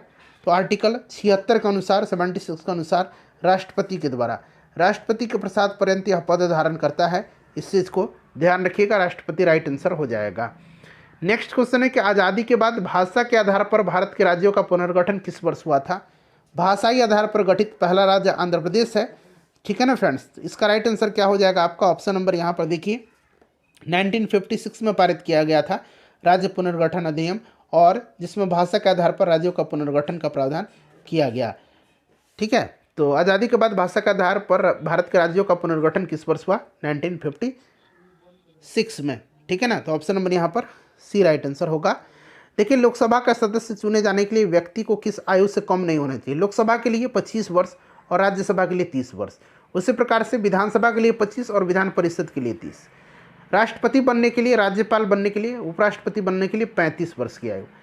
देखिए संसद सदस्य बनने हेतु न्यूनतम उम्र संसद सदस्य चाहे वो लोकसभा हो या राज्यसभा हो तो 25 वर्ष हो जाएगा, ठीक है ना। किसी भी सदन का आप संसद का सदस्य बन गए ना। चलिए अगला प्रश्न है कि लोकसभा चुनाव का कोई प्रत्याशी अपनी जमानत खो देता है यदि उसे प्राप्त न हो। कोई भी व्यक्ति अपनी जमानत राशि खो देगा यदि उसे प्राप्त न हो। तो उसे अगर हम प्राप्त नहीं होता है अपने वैध मत का कितना 1/6 भाग, प्रत्याशी वैध मत का 1/6 भाग उसको प्राप्त नहीं होता है तो वह अपनी जमानत राशि खो देगा, ठीक है ना। तो यहाँ पर देखिए 1/6 नहीं दिया गया तो उपरोक्त में से कोई नहीं। चलिए अगला प्रश्न है कि लोकसभा में राज्यवार सीटों का आवंटन सन 1971 की जनगणना पर आधारित है और यह निर्धारण किस वर्ष तक यथावत रहेगा? संविधान के 84वां 84th जो अमेंडमेंट हुआ था, संशोधन हुआ था 2002 के द्वारा, इसमें अनुच्छेद 81(3) के परंतुक में संशोधन करके 2000 के स्थान पर लोकसभा में राज्यवार सीटों के आवंटन का जो निर्धारण वर्ष है 2026 तक संशोधित किया गया है। 2026 यहाँ पर राइट आंसर यहाँ पर हो जाएगा। आधार वर्ष जो पूछेगा तो आपको 1971 याद रखिएगा, ठीक है ना। वर्तमान लोकसभा में प्रत्येक राज्य के लिए स्थानों का आवंटन आधारित है। वर्तमान लोकसभा में प्रत्येक राज्य के लिए स्थानों का आवंटन जो है यह आपका 2026, अभी मैंने आपको बताया भी, तो राइट आंसर 2026 हो जाएगा। और आधारित किस पर है तो 1971 की जनगणना पर, ठीक है ना फ्रेंड्स। चलिए उसके बाद नेक्स्ट क्वेश्चन हमारे निम्नलिखित भारतीय राज्यों में किसकी राज्य विधानसभा में सदस्यों की संख्या अधिक है। तो वैसे आपको सबसे अधिक तो आपको पता ही है कि उत्तर प्रदेश में है, लेकिन यहाँ पर अगर हम बात करते हैं तो सबसे ज़्यादा हिमाचल प्रदेश में है, ठीक है ना। सबसे ज़्यादा इसमें हिमाचल प्रदेश में है, याद रखिएगा हिमाचल प्रदेश में है, हिमाचल प्रदेश में, ठीक है ना। चलिए हिमाचल प्रदेश में 68 है, 68, ठीक है ना। और अरुणाचल प्रदेश में कितना है, अरुणाचल प्रदेश में कितना है बताइए, 60 है। मेघालय में 60 है, अरुणाचल प्रदेश में 60 है, और मणिपुर में कितना है तो मणिपुर में भी 60 है। तो option number B right answer हो जाएगा। चलिए और बिहार विधानसभा में 243 सीट है। चलिए उसके बाद देखिएगा कि भारतीय संविधान के किस अनुच्छेद के अंतर्गत लोकसभा में अनुसूचित जातियों का आरक्षण का प्रावधान किया गया है। लोकसभा में अनुसूचित जाति के तो अनुच्छेद 331 के अनुसार लोकसभा में, एक मिनट रुकिए, 330(1) के तहत लोकसभा में अनुसूचित जातियों के लिए आरक्षण का प्रावधान किया गया 330(1), तो यहाँ पर 330 तो दिया ही गया है, तो ध्यान रखिएगा ऑप्शन नंबर यहाँ पर ए राइट आंसर हो जाएगा। चलिए फ्रेंड्स आगे बढ़ेंगे, नेक्स्ट क्वेश्चन कर लेंगे अब हम लोग। लोकसभा को उसके कार्यकाल की समाप्ति के पूर्व ही भंग किया जा सकता है, तो ये राष्ट्रपति के द्वारा मंत्रिपरिषद की सलाह पर, राष्ट्रपति भंग कर सकता है मंत्रिपरिषद की सलाह पर, या कहिए ऐसा प्रधानमंत्री की सिफारिश पर करता है। चलिए कौन सा राज्य सबसे अधिक प्रतिनिधि लोकसभा में भेजता है, तो उत्तर प्रदेश है, obviously Uttar Pradesh right answer हो जाएगा, लेकिन ऑप्शन उत्तर प्रदेश दिया भी गया ऑप्शन नंबर डी, ठीक है ना। चलिए उत्तर प्रदेश लोकसभा में 80 प्रतिनिधि भेजता है, मध्य प्रदेश 29, ठीक है ना, पश्चिम बंगाल 42 और बिहार 40। देखिए जहाँ तक लोकसभा में अगर हम बात करते हैं कि प्रतिनिधित्व का प्रश्न है, तो कौन सा राज्य दूसरे और तीसरे स्थान पर, पहला तो आपको उत्तर प्रदेश हो गया, दूसरे स्थान पर आपका बिहार हो गया, तीसरा स्थान पर इसमें से महाराष्ट्र हो गया, ठीक है ना। तो यहाँ पर देखिए दूसरा स्थान आपका किसका हो जाएगा, दूसरा स्थान बिहार, एक मिनट ध्यान दो, हाँ दूसरा स्थान यहाँ पर आपका महाराष्ट्र का हो जाएगा, और बिहार का कितना है 40 सीट। अच्छा एक मिनट रुकिए, ऐसे नहीं निकालना है, यहाँ पर आपको बिहार में जैसे 40 सीट है और महाराष्ट्र में कितना है, महाराष्ट्र में 48 है, 40 48 88 हो गया, ठीक है। तो कौन सा दूसरे और तीसरे दर्जे पर, ऑप्शन नंबर यहाँ पर बी हो जाएगा करेक्ट आंसर, ये हो जाएगा बिहार और महाराष्ट्र। चलिए लोकसभा का चुनाव, आम चुनाव कब हुआ था, लोकसभा का पहला आम चुनाव, तो फ्रेंड्स यह 1952-53 में हुआ था, आपको भी याद है, ऑप्शन बी राइट आंसर हो जाएगा। राज्यसभा में राज्यों को प्रतिनिधित्व निम्नांकित में से किस आधार पर दिया गया है, राज्यसभा में राज्यों को प्रतिनिधित्व जो है किस आधार पर दिया गया है, तो फ्रेंड्स उनकी जनसंख्या का अनुपात के स्थान पर, जनसंख्या के अनुपात के स्थान पर, ऑप्शन नंबर यहाँ पर बी राइट आंसर हो जाएगा। देखिए राज्यसभा के सदस्य चुने जाते हैं, राज्यसभा के सदस्य जो चुने जाते हैं ये 6 वर्ष के लिए, इनका कार्यकाल 6 वर्ष का होता है, अभी मैंने बताया भी था। चलिए राज्यसभा को अस्थायी सदन कहते हैं क्योंकि यह भंग ही नहीं होता है, क्योंकि यह विघटित ही नहीं किया जा सकता है, इसको option number B correct answer हो जाएगा। चलिए उसके बाद देखिएगा कि राज्यसभा को भंग करने का अधिकार किसके पास है, राज्यसभा को भंग ही नहीं किया जा सकता, किसी के पास ये अधिकार नहीं, उपरोक्त में से कोई नहीं। राष्ट्रपति द्वारा राज्यसभा में कितने व्यक्ति मनोनीत किए जाते हैं, तो राष्ट्रपति द्वारा राज्यसभा में 12 व्यक्ति मनोनीत किए जाते हैं, जिन्हें साहित्य, विज्ञान, कला और समाज सेवा के विशेष ज्ञान या व्यवहारिक अनुभव प्राप्त हो, 12 राइट आंसर हो जाएगा। एंग्लो इंडियन वाला लोकसभा में जो 2 चुना जाता था वो समाप्त कर दिया गया है। लोकसभा के स्पीकर का निर्वाचन होता है, लोकसभा के स्पीकर का निर्वाचन खुद लोकसभा के सदस्य ही करते हैं, लोकसभा के सभी सदस्य, और लोकसभा के स्पीकर जो है ना स्पीकर के तौर पर शपथ नहीं लेता है, इस चीज़ को ध्यान रखिएगा। और लोकसभा के स्पीकर जो है, अध्यक्ष जो है, अपना त्यागपत्र लोकसभा के उपाध्यक्ष को देता है। अगला प्रश्न कि संसद के 2 सत्रों के बीच अधिकाधिक अंतराल होना चाहिए, तो संसद के 2 जो सत्र होता है उसके बीच जो है 6 महीने का, 6 महीना राइट आंसर हो जाएगा। भारतीय प्रशासन में विभाजन प्रणाली किससे संबंधित है? विभाजन प्रणाली जो है यह संबंधित किससे है? तो देखिए विभाजन प्रणाली जो है यह संबंधित है आपके अखिल भारतीय सेवाएं या केंद्रीय सेवाएं से, ठीक है ना। तो राइट आंसर यहाँ पर ऑप्शन नंबर इसका सी हो जाएगा। ऑप्शन नंबर यहाँ पर सी करेक्ट आंसर हो जाएगा। देखिए निम्नलिखित में से कौन सी संसदीय समिति कार्यपालिका को नियम विनियमन बनाने के लिए प्रायोजित शक्ति से संबंधित है? तो ये आपका अधीनस्थ विधान समिति है, अधीनस्थ विधान समिति, ठीक है ना। यह अगर हम बात करें तो ये जो समिति है अधीनस्थ विधान समिति, इसमें 15 सदस्य की अस्थायी समिति है यह, और यह समिति कार्यपालिका को प्रायोजित विधान पर संसद को रिपोर्ट देती है। नेक्स्ट क्वेश्चन कर लेंगे। अगला प्रश्न है हमारा कि आम आदमी पार्टी क्या है? तो आम आदमी पार्टी अब राष्ट्रीय पार्टी हो गया है, ठीक है ना। अब राष्ट्रीय पार्टी है, इस चीज़ को आप ध्यान रखिएगा, अब राष्ट्रीय पार्टी बन गया है। चलिए उसके बाद नेक्स्ट क्वेश्चन है हमारा कि संसद के दोनों सदनों का संयुक्त अधिवेशन आयोजित होता है। तो यह आयोजित कब होता है फ्रेंड्स? तो देखिए यह आयोजित होता है आपका ऐसे विधेयक पर जब विचार करने के लिए उसे पारित किया जाता है जब दोनों सदन में मतभेद हो। तो ऐसे विधेयक को विचार करें उसे पारित करने के लिए किया जाता है जिस पर संसद के सदनों में मतभेद हो। ऑप्शन 4 हो जाएगा। तो ऑप्शन 4 देखिए केवल 4 ऑप्शन डी में दिया गया है। भारतीय राजनीतिक व्यवस्था में इनमें से कौन सर्वोच्च है? तो सर्वोच्च जो है हमारा संविधान है, संविधान से बड़ा कोई है थोड़ी, भारत का संविधान सर्वोच्च है। चलिए इनमें से किस प्रकरण में सर्वोच्च न्यायालय ने संविधान का मूलभूत ढांचा सिद्धांत प्रतिपादित किया था? ये क्वेश्चन शायद पूछा भी गया था अभी, केशवानंद भारती बनाम केरल राज्य 1973 में। ऑलरेडी इसी साल ये क्वेश्चन पूछा गया था, मैंने कराया भी आपको स्टार्टिंग में ही। किस संविधान संशोधन से दिल्ली को राष्ट्रीय राजधानी क्षेत्र नाम दिया गया? तो राष्ट्रीय राजधानी क्षेत्र जो है दिल्ली का नाम जो दिया गया था ये आपका 69वां जो संविधान संशोधन हुआ था, 69वां संविधान संशोधन 1991, ठीक है ना, 1991 में, उसी के द्वारा। देखिए नेक्स्ट क्वेश्चन है कि 29 अगस्त 1947 को संविधान की लेखन समिति गठित की गई जिसका अध्यक्ष डॉक्टर भीमराव अंबेडकर और अन्य सदस्य थे। अध्यक्ष बाबा साहब अम्बेडकर थे, ठीक है ना, याद रखिएगा। और इसमें इस समिति के सदस्य नहीं थे, कौन नहीं थे? तो देखिए फ्रेंड्स इसमें से अगर हम बात करते तो 6 सदस्य थे। कौन? गोपाला स्वामी अयंगर, कन्हैयालाल मणिकलाल मुंशी, अल्लादी कृष्णा अय्यर, सैयद मोहम्मद साहुद्दील्ला, बी.एल. मित्र और डी.पी. खेतान, ठीक है ना। इसमें से बी.एल. मित्र के स्थान पर एन. माधव राव और डी.पी. खेतान की 1948 में जब मृत्यु हो गई तो टी. कृष्णाचारी जो थे इसको समिति में रखा गया था। जवाहरलाल नेहरू इसमें सदस्य नहीं थे, इस चीज़ को आप ध्यान रखिएगा। चलिए भारतीय संविधान के भाग 4, अब बताइए भाग 4 में है क्या? नीति निर्देशक तत्व है, राज्य के नीति निर्धारक सिद्धांत वर्णित है, और भारतीय संविधान की यह बात विश्व के किस देश के संविधान से प्रभावित है और प्रेरित है? तो ये आयरलैंड के है।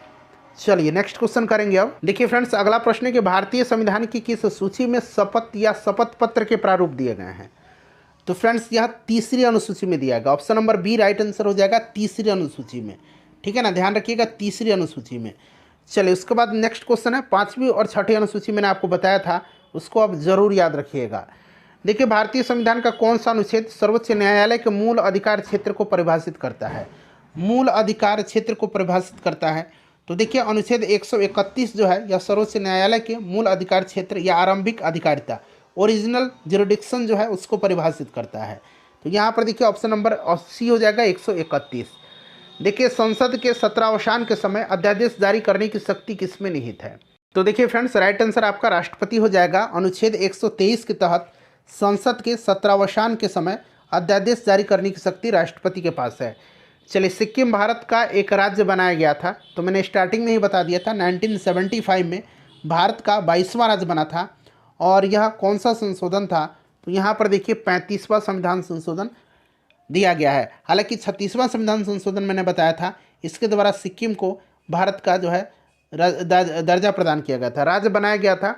आपको यहाँ पर 35वां दिया गया है, उसके हिसाब से 1974 में सिक्किम को भारत का सहायक राज्य के रूप में शामिल किया था, लेकिन भारत का पूर्ण रूप से राज्य जो 36वां संविधान संशोधन था उसके द्वारा बनाया गया था। तो इस चीज़ को आप माइंड में रखिएगा, क्योंकि अब ऑप्शन ई भी है, ठीक है ना, ऑप्शन डी और ई है, उपरोक्त में से कोई नहीं, एक से अधिक, इन चीज़ का ध्यान रखना है। चलिए भारत के सर्वोच्च न्यायालय की स्थापना हुई थी, तो भारत के सर्वोच्च न्यायालय की स्थापना जो हुई थी ये आपसे पूछा गया है, बताइए राइट आंसर क्या हो जाएगा इसका? तो फ्रेंड्स देखिए भारत के सर्वोच्च न्यायालय की स्थापना भारतीय संविधान के द्वारा किया गया था। संविधान के अनुच्छेद 134 में न्यायाधीशों की संख्या का उल्लेख है, और जब संविधान प्रारंभ हुआ था तथा उच्चतम न्यायालय में न्यायाधीशों की संख्या मुख्य न्यायमूर्ति का अतिरिक्त 7 थी। संसद में उच्चतम न्यायालय के न्यायाधीश की संख्या 1956 का अधिनियम जो है उसमें अधिनियमित करके इस संख्या को 10 कर दिया गया था। फिर 1960 में बढ़ा करके 13, 77 में 17, 1986 में 25, 2008 में 30, 2019 में 33, ठीक है ना। फिर 34 हुआ मुख्य न्यायाधीश के सहित लेकर के, तो इस चीज़ को ध्यान रखिएगा, संविधान के द्वारा हुआ था। चलो उसके बाद देखिएगा कि भारतीय सर्वोच्च न्यायालय में न्यायाधीशों की नियुक्ति कौन करता है। तो नियुक्ति जो है कौन करता है, भारतीय सर्वोच्च न्यायालय में न्यायाधीश की नियुक्ति राष्ट्रपति करते हैं। सीधी सी बात है, option number B correct answer हो जाएगा, ठीक है ना। चलिए उसके बाद अगला प्रश्न है कि उच्चतम न्यायालय के न्यायाधीशों की संख्या में वृद्धि करने की शक्ति। देखिए उच्चतम न्यायालय, उस टाइम उच्च न्यायालय पूछा था जो कि राष्ट्रपति के पास है, और उच्चतम न्यायालय मैंने बताया था संसद के पास है, ठीक है। चलिए अगला प्रश्न है हमारा कि सर्वोच्च न्यायालय के न्यायाधीशों की सेवानिवृत्ति की आयु क्या है। सर्वोच्च न्यायालय यानी कि सुप्रीम कोर्ट की बात की जा रही है, तो सर्वोच्च न्यायालय की बात करते हैं तो सर्वोच्च न्यायालय का जो अनुच्छेद 124(2) है ना, 124(2), इसके अनुसार सर्वोच्च न्यायालय के न्यायाधीश की सेवानिवृत्ति की आयु 65 वर्ष निर्धारित की गई है, ठीक है ना। तो यहाँ पर देखेंगे तो ऑप्शन नंबर यहाँ पर सी राइट आंसर हो जाएगा, ठीक है, option number C correct answer हो जाएगा। चलिए उसके बाद नेक्स्ट क्वेश्चन करेंगे कि सर्वोच्च न्यायालय का न्यायाधीश अपने पद से त्यागपत्र किसको लेकर के दे सकता है। तो फ्रेंड्स ये राष्ट्रपति को लेकर के दे सकता है, ठीक है ना, option number A right answer हो जाएगा। देखिए न्यायिक पुनरावलोकन का अर्थ यह है कि सर्वोच्च न्यायालय, न्यायिक पुनरावलोकन का अर्थ यह है कि सर्वोच्च न्यायालय जो है किसी भी राज्य के कानून को अवैध घोषित कर सकता है। ऑप्शन डी राइट आंसर हो जाएगा। अमेरिका से लिया गया है न्यायिक पुनरावलोकन, इस चीज़ को भी आप ध्यान रखिएगा। चलिए नेक्स्ट क्वेश्चन है कि भारत में न्यायिक प्रणाली किस पर आधारित है। तो ये प्रश्न शायद पूछा भी गया था कहीं ना कहीं, ठीक है ना, तो इस चीज़ को आप ध्यान रखिएगा, मैंने बताया है इसको। बताइए कानून द्वारा स्थापित प्रक्रिया और परंपरा पर। तो यहाँ पर देखिए कानून द्वारा स्थापित भी दिया गया और यहाँ पर आपका परंपरा भी दिया गया, इसलिए एक से अधिक यहाँ पर राइट आंसर हो जाएगा। कानून द्वारा स्थापित आप याद रखिएगा, ठीक है ना।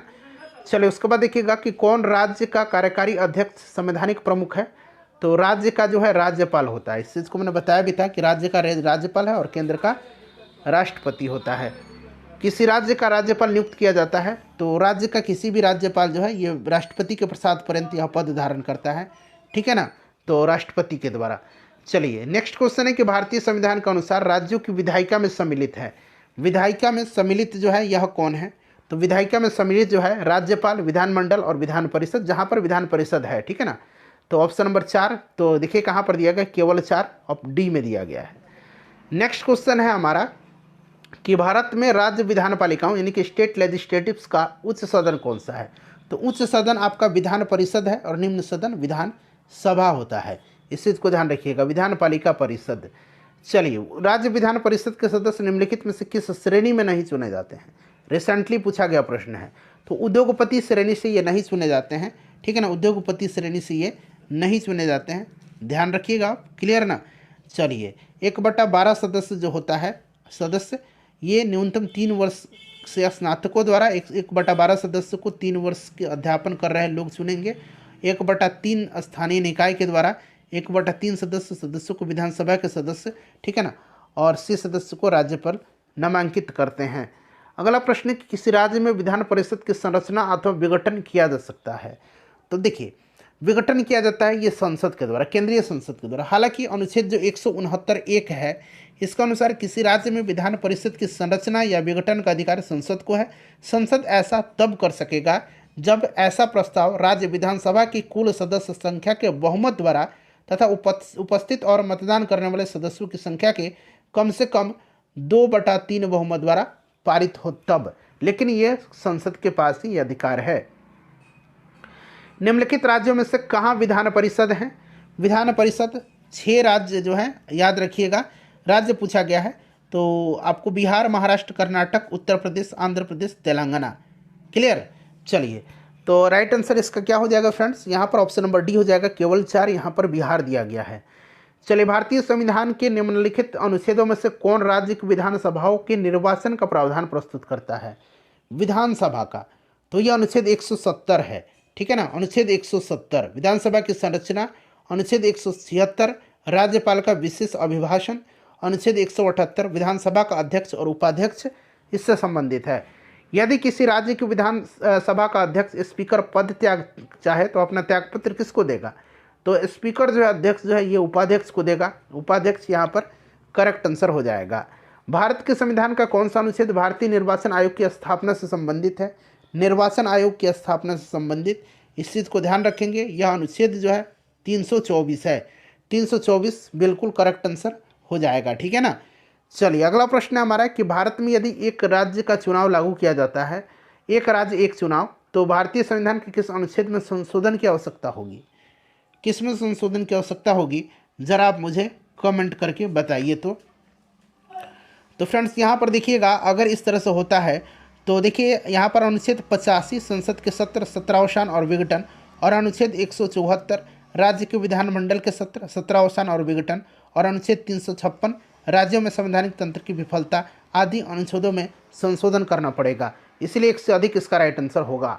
चलिए जिसका मैंने नाम लिया ऑप्शन में है आपका 83, उसके बाद 85, 172, 174, एक मिनट, क्या क्या मैंने बताया, 85, 174, 356, 172 भी है राज्यों के विधानमंडलों की अवधि। तो 172 और 356 यहाँ दिख गया, एक से अधिक। चलिए भारतीय संविधान का कौन सा अनुच्छेद संवैधानिक प्रावधानों की संघीय संसद राज्य विधान पालिकाओं द्वारा बनाए गए नियमों कानूनों पर प्राथमिकता प्रदान करता है? बताइए राइट आंसर क्या होगा। चलिए यहाँ एक बार यहाँ पर देख लीजिए फिर से। देखिए इन सभी में 83 में भी करना पड़ेगा। 83 में क्या है, संसद के सदनों की अवधि। 172 में क्या है, संसद के 172 में राज्यों के विधानमंडल की अवधि। 85 भी है, 85 भी याद रखिएगा। 85 में क्या है, तो संसद सत्र, सत्रावसान और विघटन। 174 भी है, 174 में क्या है, राज्य के विधानमंडल के सत्र, सत्रावसान और विघटन।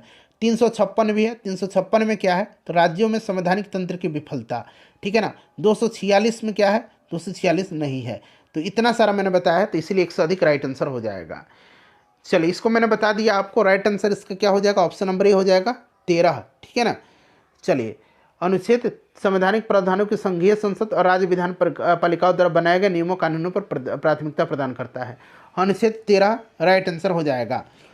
चलिए उसके बाद देखिएगा कि निम्नलिखित में से कौन सा विषय समवर्ती सूची में है। समवर्ती सूची का विषय जो है फ्रेंड्स, ये कौन सा है, समवर्ती सूची।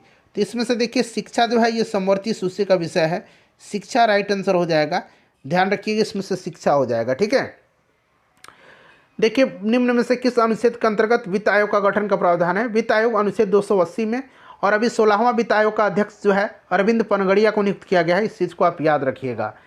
नेक्स्ट क्वेश्चन है हमारा कि भारत और वित्त आयोग का गठन का अधिकार राष्ट्रपति के पास होता है। प्रत्येक 5 वर्ष पर वित्त आयोग का गठन किया जाता है। भारत में संघीय वित्त आयोग का संबंध रखता है। तो वित्त आयोग का संबंध जो है, कार्य जो है, ये क्या है, तो राज्य और केंद्रों के बीच वित्त से, option number B right answer हो जाएगा।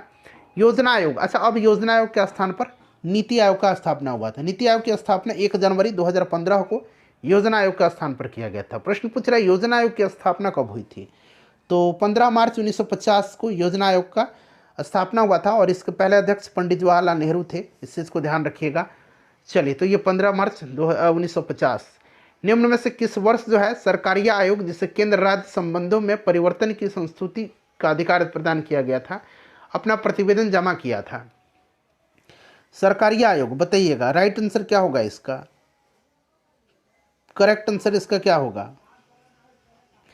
सरकारिया आयोग कब इसने जो है अपना, निम्न में से किस वर्ष सरकारिया आयोग ने जो है अपना रिपोर्ट दिया था, बताइए। तो फ्रेंड्स ये दिया था 1987 में, ठीक है ना, 1987 में, 87 में राइट आंसर हो जाएगा।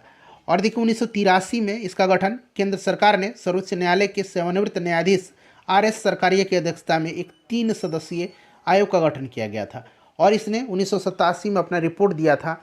चलिए अगला प्रश्न कि पंचायती राज विषय है, तो यह राज्य सूची का विषय है। कई बार मैंने आपको बता दिया। पंचायती राज काफ़ी इंपॉर्टेंट है, ये क्वेश्चन याद रखिएगा। पंचायती राज संस्थानों में 29 कार्यों की सूची किस अनुच्छेद के तहत दी गई है। 29 कार्यों की सूची जो है यह अनुच्छेद 243 जी के तहत दी गई है। ऑप्शन नंबर यहाँ पर डी राइट आंसर होगा। देखिए फ्रेंड्स, भारतीय संविधान में पूछा गया है कि 11वीं अनुसूची में शामिल नहीं है, शामिल नहीं है 11वीं अनुसूची में। तो इसमें कौन कौन सा शामिल नहीं है, तो 11वीं अनुसूची में आपको पता है 29 विषय हैं, और इन विषय में से आपको बहुत सारे विषय हैं, उतना याद रखना आपको पॉसिबल नहीं है। इसमें से पूछा गया है शामिल नहीं है। तो इसमें शामिल कौन सा नहीं है फ्रेंड्स बताइए। तो यहाँ पर देखिए ग्रामीण खेल शामिल नहीं है, ग्रामीण खेल का उल्लेख नहीं है। बाकी पुस्तकालय, ईंधन और चारा, तकनीकी प्रशिक्षण, उसके बाद व्यावसायिक शिक्षा, पेयजल, ग्रामीण आवासन, लघुवन उपज, मत्स्य उद्योग, इन सब की चर्चा की गई है। चलिए, निम्नलिखित में से किसका निर्माण पंचायती राज व्यवस्था के तहत हुआ है। पंचायती राज व्यवस्था के तहत जो है किसका निर्माण हुआ है, तो ग्राम पंचायत का निर्माण हुआ है, ठीक है ना। चलिए, उसके बाद देखिए भारतीय संविधान के निम्नलिखित अनुच्छेदों में से कौन सा अनुच्छेद राज्य की सरकारों को ग्राम पंचायतों को संगठित करने का निर्देश देता है। तो यह अनुच्छेद 40 है। अनुच्छेद 40 के तहत ग्राम पंचायत के संगठन का उल्लेख है राज्य के नीति निर्देशक तत्वों में। देखिए, भारतीय संविधान के किस संशोधन में पंचायती राज संस्थाओं को संवैधानिक आधार प्रदान किया गया था। तो यह संशोधन 73वां संविधान संशोधन था। आपको भी फ्रेंड्स याद होगा 73वां संविधान संशोधन। चलिए, ऑप्शन नंबर यहाँ पर ए राइट आंसर हो जाएगा। पंचायती राज का प्रधान लक्ष्य क्या है। तो इसका प्रधान लक्ष्य क्या है फ्रेंड्स, ग्रामवासियों में शक्ति का विकेंद्रीकरण है, ठीक है ना। चलिए, उसके बाद नेक्स्ट क्वेश्चन है हमारा कि 73वें संविधान संशोधन अधिनियम के तहत पंचायती राज संस्थाओं में चुनाव लड़ने के लिए न्यूनतम आयु आवश्यक है। चुनाव लड़ने के लिए, तो देखिए चुनाव लड़ने के लिए जो न्यूनतम आयु है ये 21 वर्ष है, ठीक है ना। और चुनाव करने के लिए 18 वर्ष, मतदान करने के लिए। देखिए, जिस समिति की सिफारिश पर भारत में पंचायती राज की स्थापना की गई उसके अध्यक्ष कौन थे। तो बलवंत राय मेहता थे। सिंपल सा क्वेश्चन है, बलवंत राय मेहता, ऑप्शन नंबर सी। पंचायती राज का शुभारंभ राजस्थान में हुआ था, नागौर में 2 अक्टूबर 1959 को। आगे आपको मिलेगा भी, ठीक है। चलिए, उसके बाद नेक्स्ट क्वेश्चन कर लेंगे हम। अगला प्रश्न है हमारा कि निम्न में से कौन सा विकेंद्रीकरण का वैशिष्ट्य नहीं है। तो वैशिष्ट्य जो नहीं है यह आपसे पूछा गया है। तो देखिए, स्थानीय समुदायों पर आत्मविश्वास को नहीं जगाना, ऑप्शन नंबर सी नहीं है। नहीं जगाना, बिल्कुल जगाना है। तो यहाँ पर नहीं दिया गया, जो कि गलत दिया गया, तो नहीं में हो जाएगा ऑप्शन नंबर सी। देखिए, भारत में पंचायती राज व्यवस्था सर्वप्रथम राजस्थान और कहाँ, तो सर्वप्रथम राजस्थान और आंध्र प्रदेश में 2 अक्टूबर 1959 को राजस्थान के नागौर जिले में स्टार्ट हुआ था। उसके बाद आंध्र प्रदेश में लागू हुआ था। चलिए, तो यहाँ पर राजस्थान और आंध्र प्रदेश ध्यान रखिएगा। निम्नलिखित में से किस कमेटी या आयोग ने न्याय पंचायत बनाने की सिफारिश किया था। न्याय पंचायत बनाने का सिफारिश जो है किसने किया था, तो फ्रेंड्स यह किया था अशोक मेहता समिति ने। 1977 में जनता पार्टी की सरकार ने पंचायती राज व्यवस्था में सुधार के लिए अशोक मेहता समिति का गठन किया था और उसने जो है अपनी रिपोर्ट 1978 में जो है प्रस्तुत किया और उसमें उन्होंने न्याय पंचायत को विकास पंचायत से अलग रखने और इसका सभापति एक योग्य न्यायाधीश को नियुक्त करने का सिफारिश किया था, अशोक मेहता कमेटी। देखिए, अगला प्रश्न है कि निम्नलिखित में से कौन सा कार्य स्थानीय स्वशासन के अधिकार क्षेत्र में नहीं आता है। नहीं आता है, यह पूछा गया है। तो फ्रेंड्स, इसमें से बात करते हैं सार्वजनिक अनुशासन का रखरखाव नहीं आता है, ठीक है ना। इस चीज़ को ध्यान रखिएगा। चलिए, सार्वजनिक जो अनुशासन का रखरखाव है यह कार्यपालिका के क्षेत्र के अंतर्गत आता है। देखिए, एक पंचायत समिति किस स्तर पर एक पंचायती राज संरचना का संचालन करती है। राइट आंसर क्या हो जाएगा इसका, करेक्ट आंसर बताइए क्या होगा इसका। एक पंचायत समिति जो है किस स्तर पर पंचायती राज संरचना का संचालन करती है, तो ब्लॉक स्तरीय निकाय पर, ठीक है। चलिए, भारतीय संविधान में संशोधन के लिए विधेयक लाया जा सकता है। भारतीय संविधान में संशोधन के लिए विधेयक लाया जा सकता है या तो लोकसभा में या फिर राज्यसभा में, कहीं भी। Option number C right answer हो जाएगा। चलिए, उसके बाद देखिएगा कि भारतीय संविधान के लिए प्रथम संशोधन यानी कि जो फर्स्ट अमेंडमेंट हुआ था, यह विधेयक लाया गया था कब, प्रथम संशोधन विधेयक को कब लाया गया था। तो देखिए, प्रथम संशोधन विधेयक को फ्रेंड्स लाया गया था कब, तो 1951 में लाया गया था, ठीक है ना, ध्यान रखिएगा। चलिए, निम्नलिखित में से किस संविधान संशोधन अधिनियम को लघु संविधान कहा जाता है। मिनी कॉन्स्टिट्यूशन मैंने बताया था, 42वां संविधान संशोधन 1976 को कहा जाता है। अगला प्रश्न हमारा कि पिछड़ा जाति आयोग के प्रथम सभापति कौन थे। तो पिछड़ा जाति आयोग के प्रथम सभापति जो थे, पिछड़ा जाति आयोग का गठन 29 जनवरी 1953 को हुआ था और इसके अध्यक्ष काका साहब कालेलकर थे, काका साहब कालेलकर। चलिए, स्वतंत्र भारत के प्रथम विधि आयोग के अध्यक्ष कौन थे, विधि आयोग। तो फ्रेंड्स ये कौन थे, तो श्री MC सीतलवाड़ थे। तो यहाँ पर MC सीतलवाड़ दिया भी गया है। 1955 में स्वतंत्र भारत के प्रथम विधि आयोग का गठन किया गया था। राज्य लोक सेवा आयोग का अध्यक्ष किसके द्वारा नियुक्त किया जाता है। तो फ्रेंड्स यह देखिए, नियुक्त तो किया जाता है यह किसके द्वारा, राज्यपाल के द्वारा, लेकिन राज्यपाल को हटाने का अधिकार इसको नहीं होता है। चलिए अगला प्रश्न है कि भारत के वरीयता क्रम में निम्नलिखित में से कौन पहले आता है। तो देखिए वैसे तो राष्ट्रपति सबसे ऊपर है वरीयता क्रम में, और देखिए यहाँ पर ध्यान दीजिएगा, इसमें से जो देखिए जो चुनाव आयुक्त है, मुख्य चुनाव आयुक्त CEC, उसके बाद UPSC का जो अध्यक्ष है और भारत का जो नियंत्रक महालेखा परीक्षक है, इनकी वरीयता क्रम समान है। 9 में जो है इनको रखा गया है, तो इन तीनों का एक समान है, तो पहले यही आता है। और उच्च न्यायालय का जो मुख्य न्यायाधीश है ये 14वें स्थान पर आता है। तो यहाँ पर आपका 1 से अधिक राइट आंसर हो जाएगा, ठीक है ना। चलिए भारतीय संविधान का अनुच्छेद 300 किससे संबंधित है। 300 जो है यह मुकदमे तथा कार्रवाई से संबंधित है, ठीक है, वाद और कार्रवाइयों से संबंधित है, वाद और कार्रवाइयों का उल्लेख इसमें किया गया है, तो मुकदमा और कार्रवाई हो जाएगा। चलिए पंचायतों की वित्तीय स्थिति की समीक्षा के लिए राज्य जो है, यहाँ पर देख लीजिए, राज्य जो है प्रत्येक 5 वर्षों पर गठित करता है, तो यह राज्य वित्त आयोग का गठन करता है, राज्य वित्त आयोग का गठन करता है।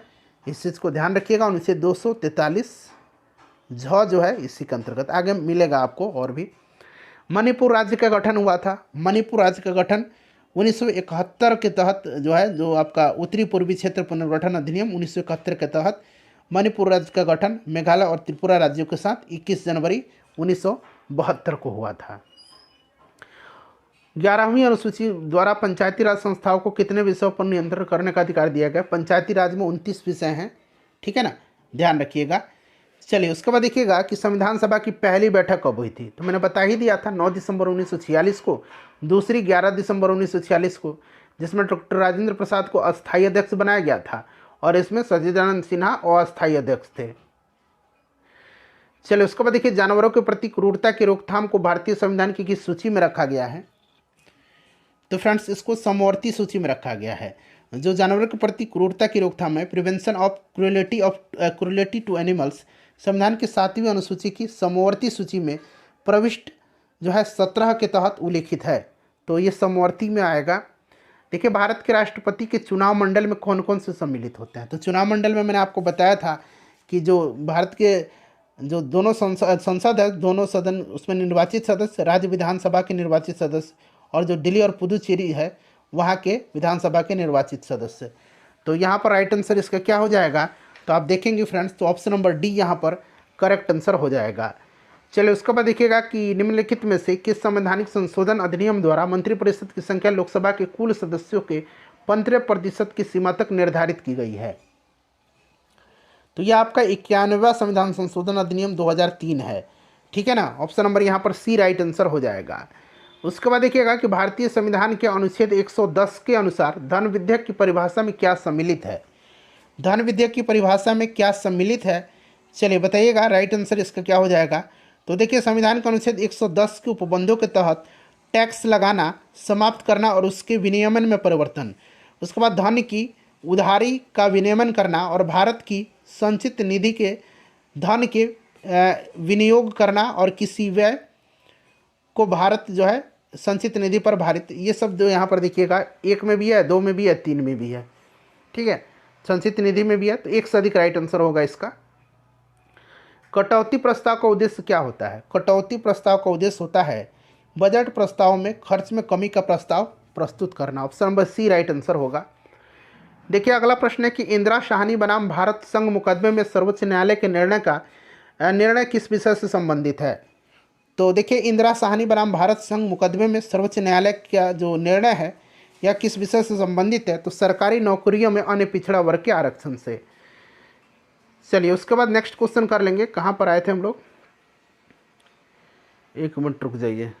हाँ, इंदिरा साहनी बनाम भारत राज्य, तो ये आपका सरकारी नौकरियों में अन्य पिछड़ा वर्गों के आरक्षण से।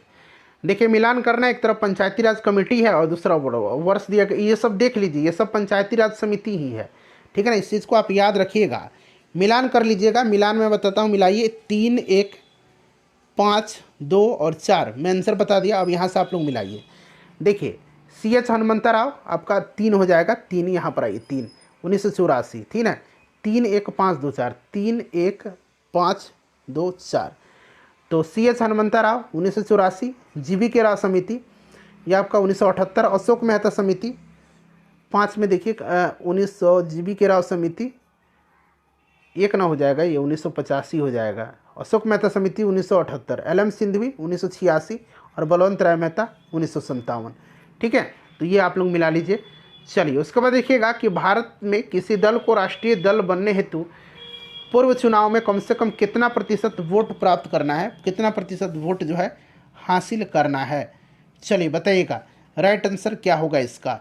तो देखिए इसके अनुसार क्या करना है कि उस राजनीतिक दल द्वारा खड़े किए गए प्रत्याशी को किन्हीं 4 या अधिक राज्यों में लोकसभा के पिछले आम चुनाव या उन राज्यों के विधानसभा के पिछले आम चुनाव में पड़े कुल वैध मतों का कम से कम 6% मत और साथ ही कम से कम 4 लोकसभा सीट प्राप्त हों, या फिर उस दल को लोकसभा के पिछले आम चुनाव में लोकसभा की कुल सदस्य संख्या की कम से कम 2% सीट प्राप्त हो, इसमें प्रत्येक आधे से अधिक भिन्न हो और एक गिना जाएगा, और ये सदस्य कम से कम 3 राज्यों में चुने गए हों, या फिर उस दल को कम से कम 4 राज्यों के राज्य स्तरीय दल की मान्यता प्राप्त हो।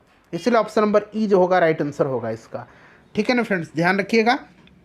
चलिए नेक्स्ट क्वेश्चन कर लेंगे हम। 6% मैंने बताया था ना कि कम से कम 6% मत, तो कहीं 6% यहाँ पर दिया ही नहीं गया है।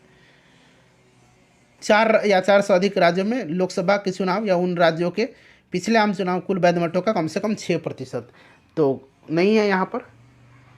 चलिए उसके बाद देखिएगा कि प्रथम भारत रत्न प्राप्त करने वाले कौन थे, तो इसमें से ऑप्शन के हिसाब से राधा कृष्णन जी हो जाएंगे। ऑप्शन नंबर यहाँ पर डी हो जाएगा। चक्रवर्ती राजगोपालाचारी, सर्वपल्ली राधाकृष्णन और चंद्रशेखर वेंकट रमन को दिया गया था। निम्नलिखित शब्दों को तार्किक सार्थक क्रम में सजाइए। तो सबसे पहले इसमें से हम तार्किक सार्थक क्रम में आपको सजाना है, तो सबसे पहले यहाँ पर देखिए राष्ट्रपति हो जाएगा, उसके बाद उपराष्ट्रपति हो जाएगा, फिर आपका हो जाएगा प्रधानमंत्री हो जाएगा, फिर आपका अध्यक्ष हो जाएगा लोकसभा का या जो भी हो, फिर यहाँ पर देखिए सांसद दिया गया है। तो ऑप्शन नंबर सी हो जाएगा इसका राइट आंसर। देखिए भारत में जिला स्तर पर उपभोक्ता विवाद निवारण के संबंध में निम्नलिखित में से कौन सा कथन सही नहीं है, कौन सा कथन जो है सही नहीं है। चलिए बताइएगा राइट आंसर क्या होगा इसमें से। तो देखिए फ्रेंड्स इसमें से अगर हम बात करते हैं कौन सा कथन सही नहीं है, तो देखिए उपभोक्ता संरक्षण अधिनियम 2009 उपभोक्ता विवादों के समाधान के लिए त्रिस्तरीय अर्ध न्यायिक तंत्र है। ठीक है, जिसमें जिला आयोग, राज्य आयोग और एक राष्ट्रीय आयोग शामिल है, और इस अधिनियम के अनुसार राज्य सरकार एक जिला फोरम का गठन करेगी और यदि उचित समझे तो एक जिले में एक से अधिक जिला फोरम भी गठन कर सकती है।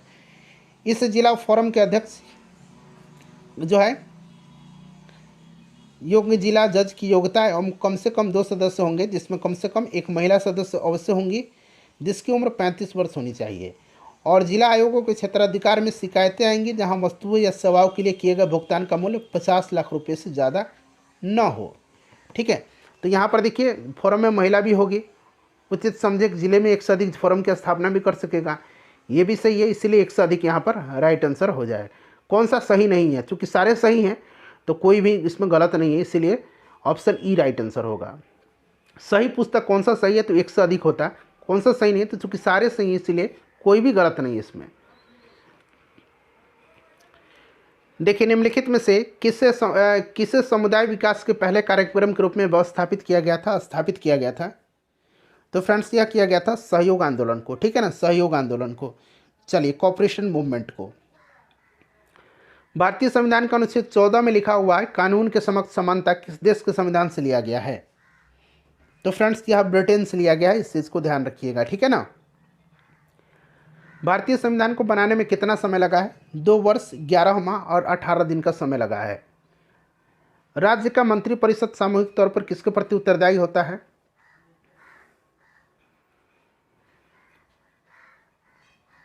तो राज्य का विधानसभा के प्रति। ऑप्शन नंबर ए हो जाएगा। राज्यसभा में प्रतिनिधित्व में शामिल हैं, बताइए। तो फ्रेंड्स इसमें अगर हम बात करते हैं राज्यसभा में प्रतिनिधित्व में शामिल है, तो भारत के राष्ट्रपति द्वारा मनोनीत, नागरिकों द्वारा सीधे चुने गए सदस्य, अप्रत्यक्ष रूप से नागरिकों द्वारा उनके प्रतिनिधियों के माध्यम से चुने गए सदस्य, एक से अधिक राइट आंसर हो जाएगा। ठीक है ना,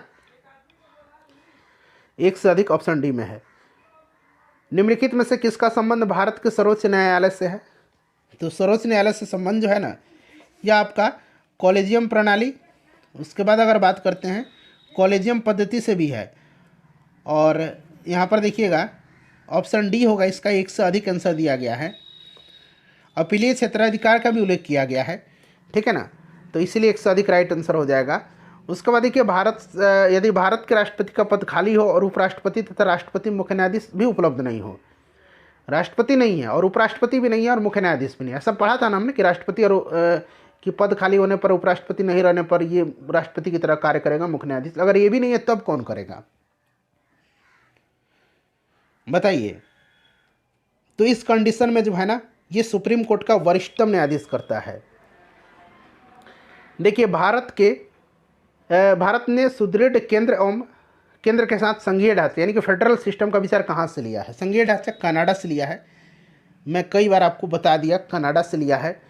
चलिए आखिरी क्वेश्चन है, पूरा हमारा मैराथन सेशन कंप्लीट हो गया। लाइक करिए, शेयर करिए फ्रेंड्स प्लीज़। भारतीय संविधान के निम्नलिखित अनुसूचियों में से किसमें राज्यों की परिषद की सीटों के आवंटन का प्रावधान समाविष्ट है? बताइए करेक्ट आंसर इसका क्या होगा। तो फ्रेंड्स यह चौथी अनुसूची में है, ऑप्शन डी राइट आंसर हो जाएगा।